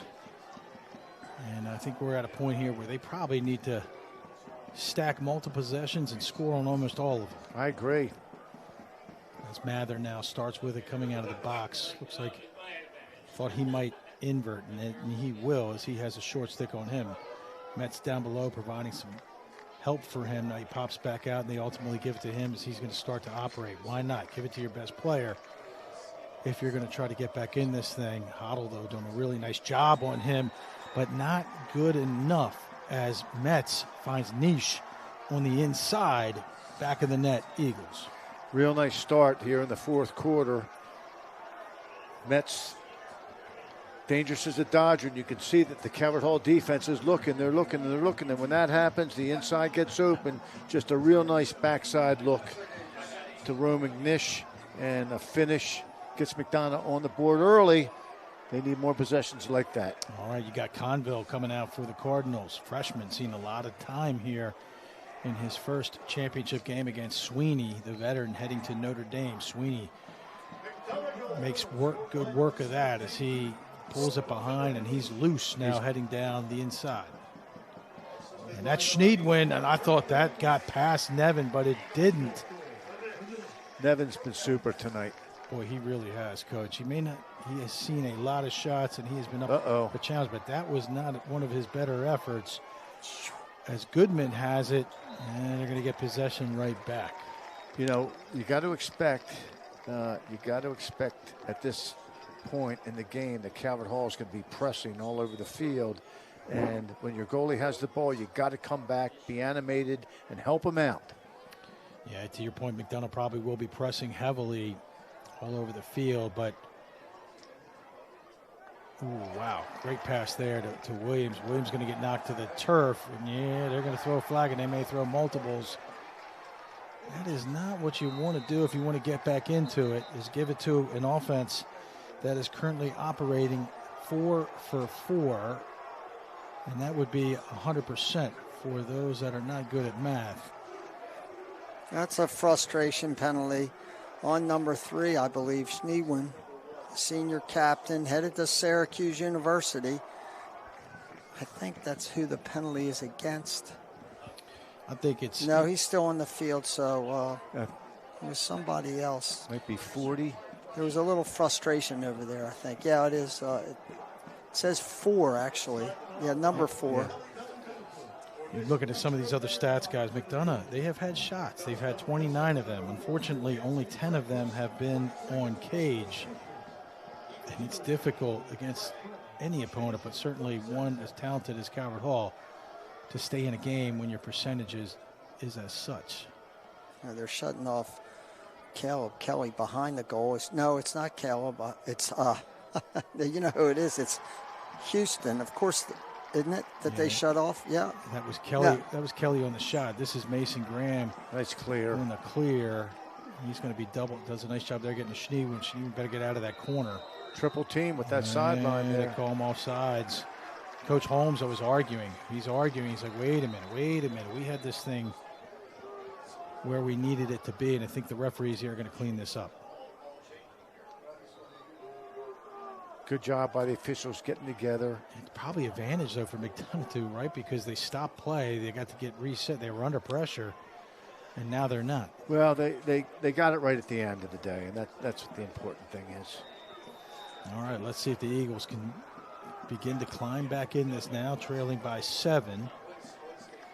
There is a lot of experience on that field for the Eagles, as a lot of these players have been on those championship teams. As Metz gets top side, goes behind the back, and boy, they're going to go back to Calvert Hall as Metz try to convert there with a different angle. So McDonough's called off the 10-man, the goalie staying in the cage. And this is a really nice luxury when you have someone like C.J. Saunders Jr. that can just punt return clear for you basically whenever he wants. No opportunity for a miscue on a pass when you have that type of speed. And here's Williams. Over to Schoonmaker, over to Steer. We've seen this many times, and we've seen this. A Steer comes down the alley, slide comes. They maintain possession, though, as they begin to work it. Over to Schoonmaker. He lets it go. Shot misses cage. Backed up, though, by the Cardinals. Schoonmaker, you know, he can go down the hash marks, the football hash marks, or he can go across the top of the field and still gets a quality shot down onto the goal. He's a powerful guy. Boy, number 12, Steer for Calvert Hall. Even when he doesn't score, though, creates a ton of value as he can initiate, draw slides, really get the offense started and that defense spinning. As you see here, it comes down the right-hand side, and shot does not get to the cage. Graham doing another nice job with the ground ball. Trying to get out of it, though, as he absorbs a series of checks. Now McDonogh has numbers.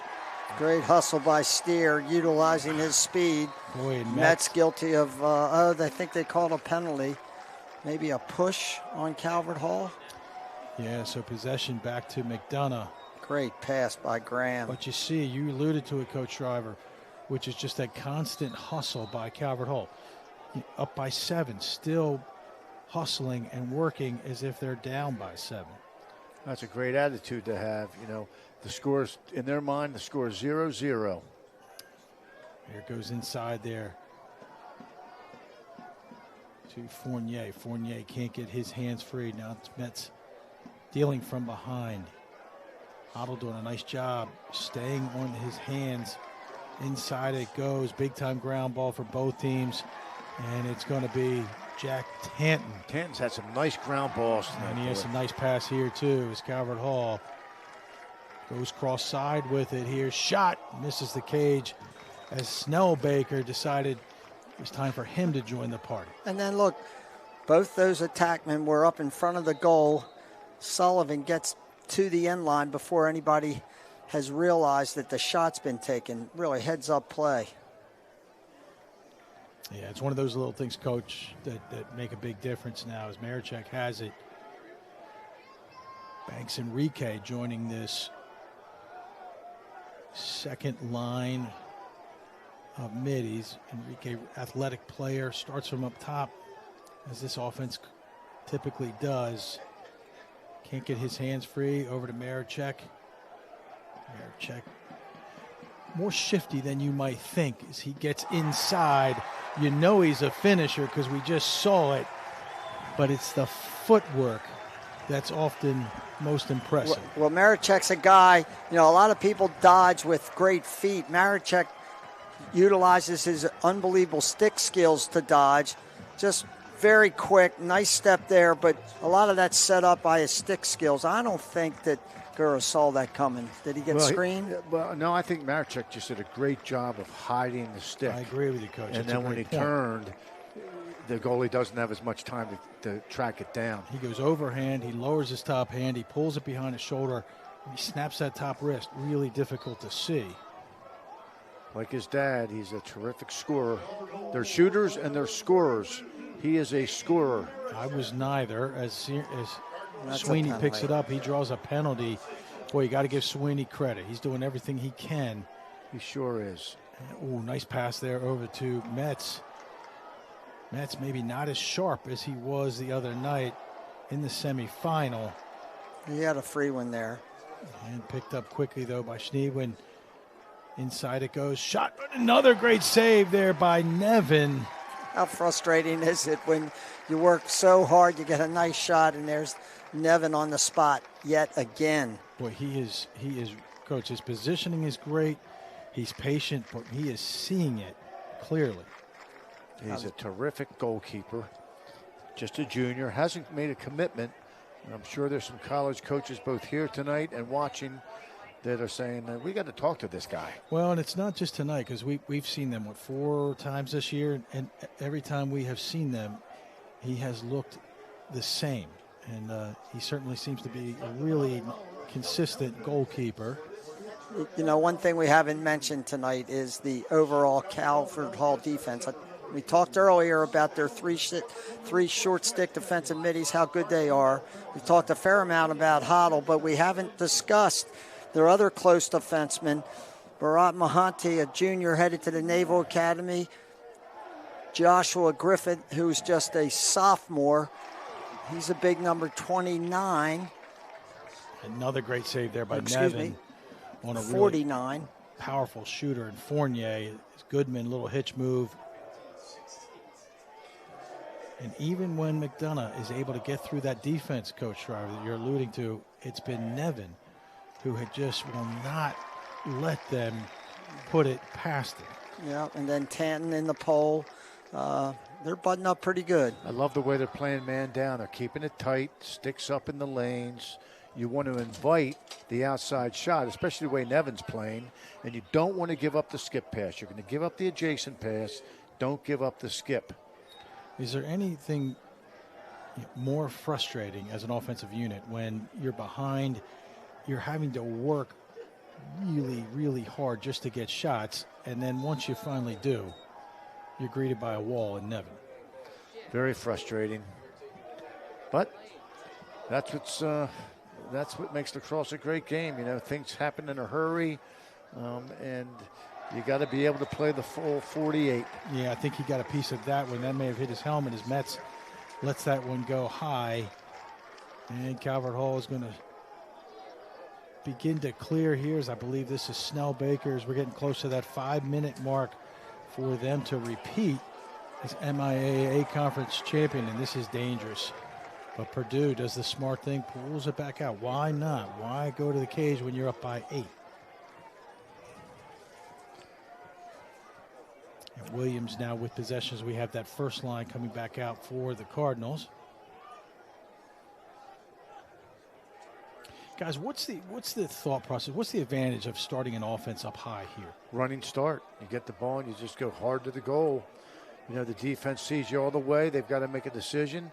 If you do a good job with that first move and lose your man, now you got all kinds of time to see the defensive slide and to see what's happening both from the defensive standpoint and from your offensive teammates. Well, here's the road runner.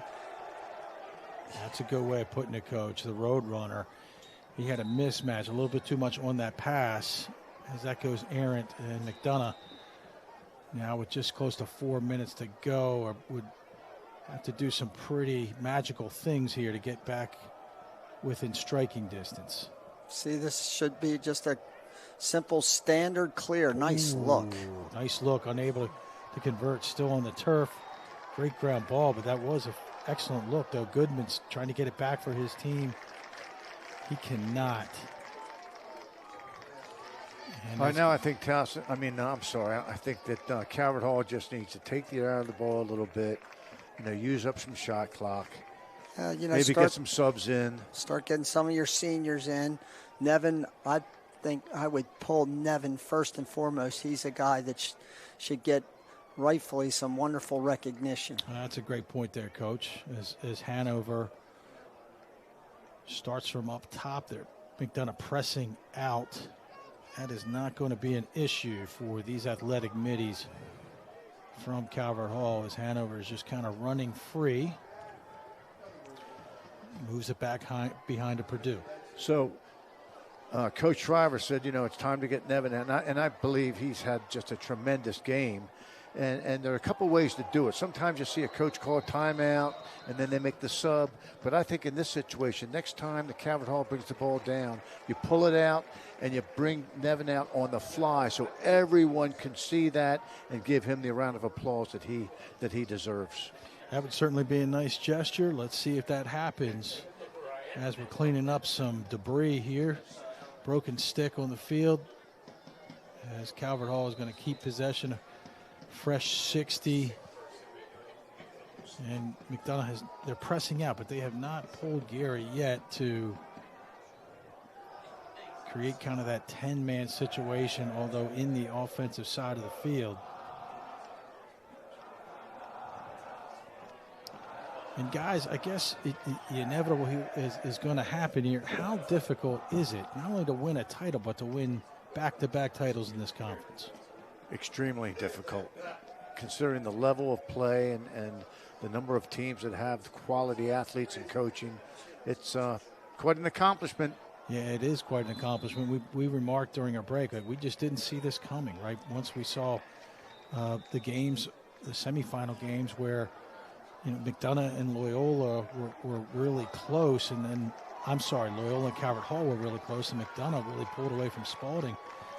We just thought this would be a different matchup, but we have not seen that here tonight at all. Well, credit McDonogh for getting here, but special credit to Calvert Hall with the way they performed tonight. And we noted that next year they are going to have a lot of talent coming back, so they are a team, they being Calvert Hall, that the rest of the league is going to have to continue to reckon with. As we see Goodman now picks it up. He lets it go, and boy, that's fitting, isn't it? That save is so fitting. He made it look easy as Nevin just goes cross-side. And there's a penalty, so there will be a little bit of a lull here. I wonder if Nevin's going to get a chance to make one more save. Sure. That he is, as we deliberate here to try to figure out what these penalties are and on whom. It looks like there might be multiple guys in the box. It looks like the first thing I've heard is at least one unsportsmanlike conduct against Calvert Hall. Yeah, number 11. But it seems like Purdue's unsportsmanlike against both is what I'm hearing, guys. So simultaneous fouls. Looks like it's going to be 5-on-5, but Calvert Hall possession. I'm sorry, not 5-on-5, but if that was just staying in the offensive end, but Calvert Hall is going to be clearing. Whenever there's simultaneous fouls, it's the second foul. The team that commits a second foul does not get possession. And if it's a 30-second and a minute penalty, the 30-second penalty, both penalties are full serve. It looks like Calvert Hall is going to take a timeout, and it is all but over as the Hall is up by 8. In Ocean City, Maryland, having fun is kind of our thing. I mean, look at these two. They're all about having fun. That's fun. This is fun. Whoa. Too much fun? Nah, no such thing. Because here, even leg day is fun. So head to the coast and, well, just coast. Pump up the volume, or just pump up the pool floaty. From the boardwalk to the bay, come discover somewhere to smile about.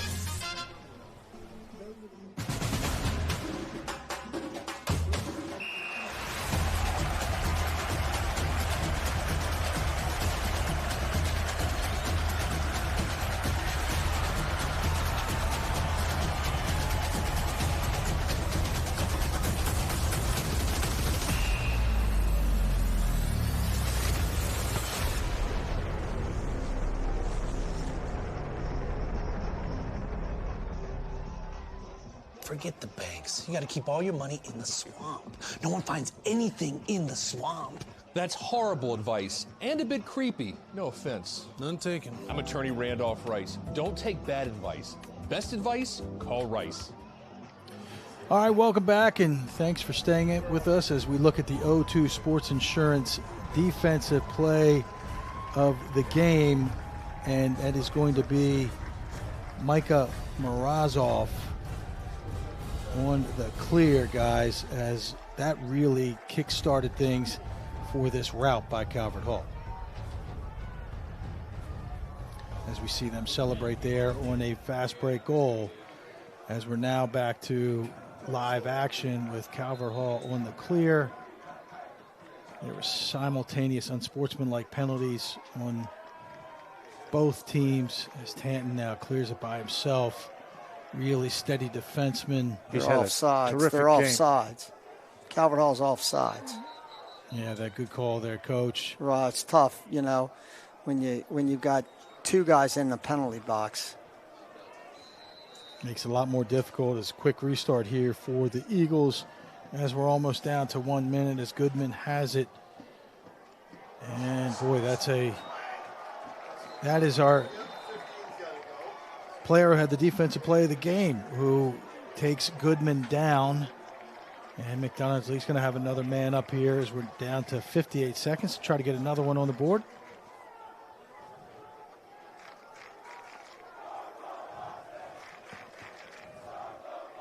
Well, needless to say here, if you're McDonogh, I don't think the outcome is in doubt, but you're probably going to operate quickly. Well, they're going to be playing 5-on-4 because those simultaneous penalties are non-releasable. It's an interesting point there, Coach, as Goodman is going to start with it. He's flanked to his right by Fournier as the Eagles get into their offense as it goes over to Fournier.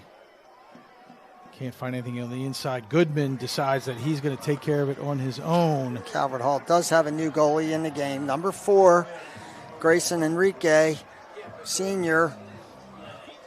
And now the Eagles have chipped into that lead as they now only trail by 7, but just with 46 seconds left to go. Well, they're going down swinging in a good way. And, that's been a tough night for the Eagles, but you had one more opportunity there, and they cashed in. Yeah, that they did. It's weird face-off here. They've got 2 guys in a penalty box. I'm not sure who called that one. Just get organized on this face-off. Well, it looks like there's a timeout here called by Calvert Hall as Coach Kelly is talking to the officials as we're going to stay here and walk through this as we want to thank everyone for watching, not only tonight, but also throughout the course of the year, as we also want to thank our wonderful crew led by Mark Fratto as they do a tremendous job of bringing you this action as well as the information that's helpful for us to bring these broadcasts to life. Yeah, it's been great working with you two, and it's just a good setup. Mark and his crew do a tremendous job, and fun to work with, and then again join working with you two guys. And I think we were all surprised by this, but again, give Calvert Hall a ton of credit. They really came out tonight and just took charge. And you see O2 Sports Insurance on the screen, and with that, we want to thank all of our sponsors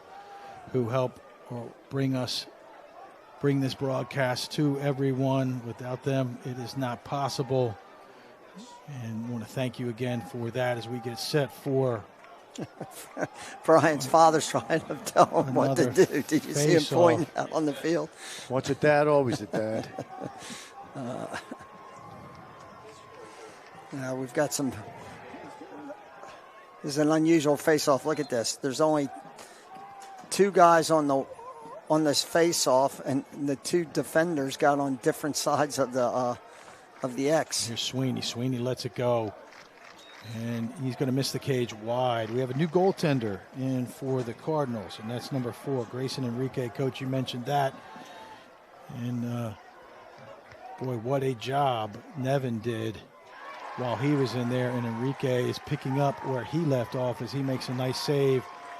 And Calvert Hall down to about 20 seconds for them to begin celebrating, but they're not going to be able to do that soon as Goodman gets the errant pass, picks it up, and he scores as he makes it 14-8 now, Calvert Hall. Nice play by Goodman, still playing hard, had an opportunity, went in, finished the play. That is Goodman, I believe Goodman's fourth goal, as he's been hustling all night, trying to do his part to will McDonogh to victory, but it's going to be too little, too late. Well, from the jump, Calvert Hall got out 2-0, then it was 2-1, and then the Cardinals started to really exert themselves, and they stayed with it. 8-2 lead at halftime.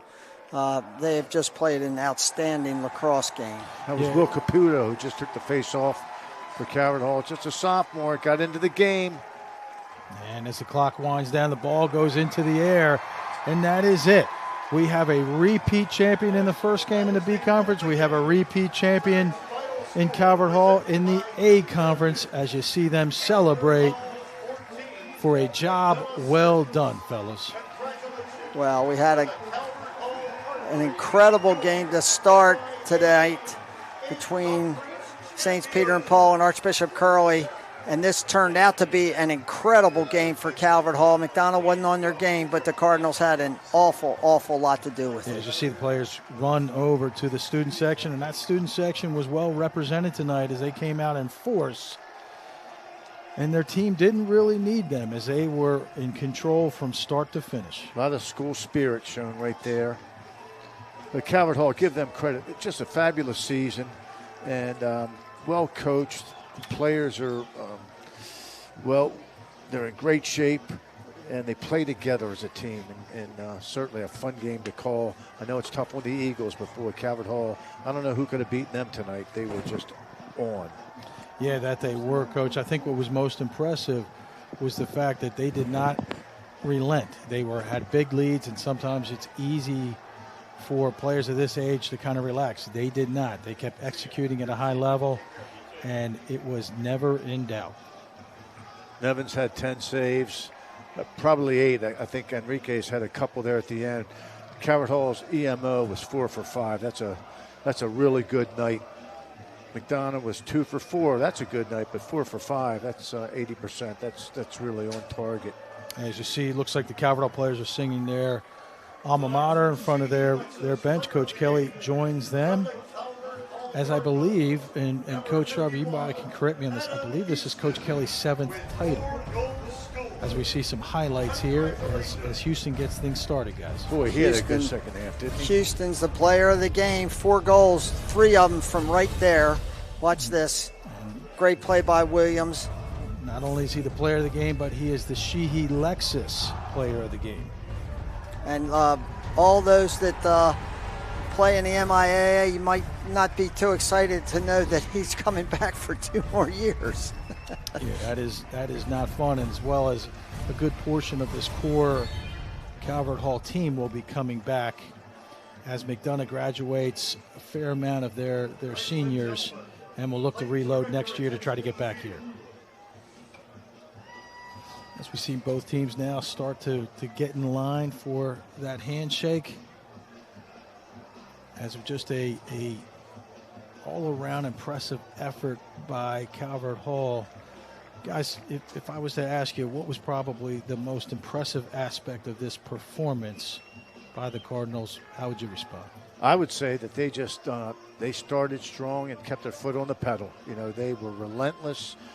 They applied pressure to McDonogh for 48 minutes. They were unselfish. They played good defense. They played good offense. That's a very, very good lacrosse team that we're watching out there tonight. Both teams are very good, but that Calvert Hall team's special.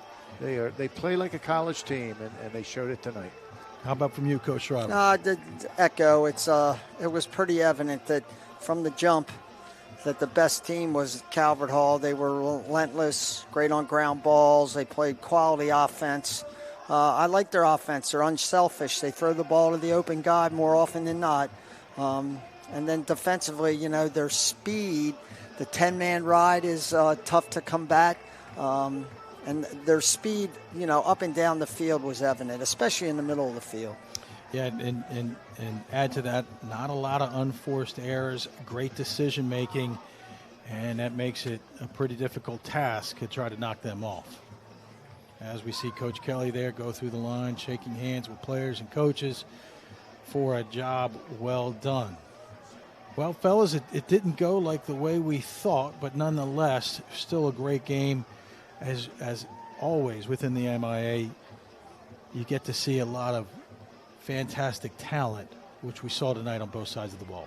And you know, appropriate that we're watching both coaches come together. You know, both teams are very well coached.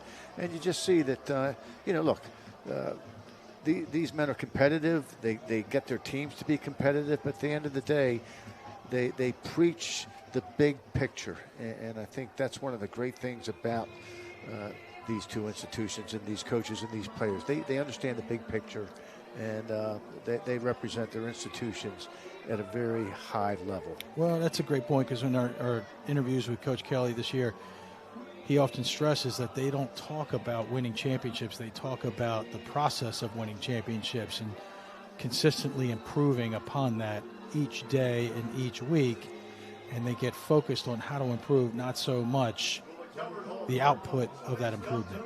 That's Coach Kelly's 31st year of coaching the Cardinals. I believe that's his 6th or 7th championship. I thought it was 7. 7, I believe that is correct. He's won 4 in the last 7 or 8 years. He got one around 2002, 2012. So that is, I think that totals up to 7. Somewhere, you know, I might be off a year or 2 in there, but that's an amazing accomplishment since he took over the helm. As we see there, we're getting ready for the championship plaque ceremony.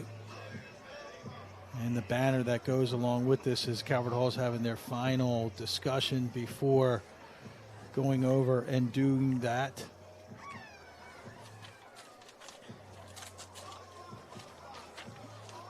As you see Coach Kelly there kind of saying one final thing. What a tremendous moment for those seniors, Coach Zim, as they get to finish their career with not 1 but 2 MIAA championships going back to back. You know, and as seniors, you realize it's your last game, and I think also the underclassmen, these seniors, I remember talking to Coach Kelly, and he praised his seniors for the leadership that they give to the team. And I think when you're that good of a leader, you have people following you. So I think the entire team tonight was playing not only for a championship, but playing for those seniors and, of course, playing for the coaches. Yeah, you see they put their championship shirts on, and they have the plaque, and they're going to go celebrate with their teammates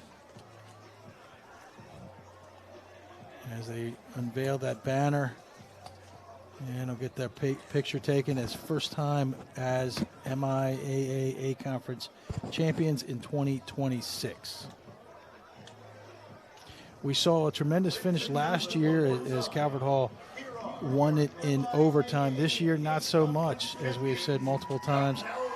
It was never in doubt, as you see them pose for that picture with a large display of media in front of them, always well attended in this contest. That's one happy group, one proud group right there. Well, as you know in this league, it takes a village, and Calvert Hall has done a great job with that.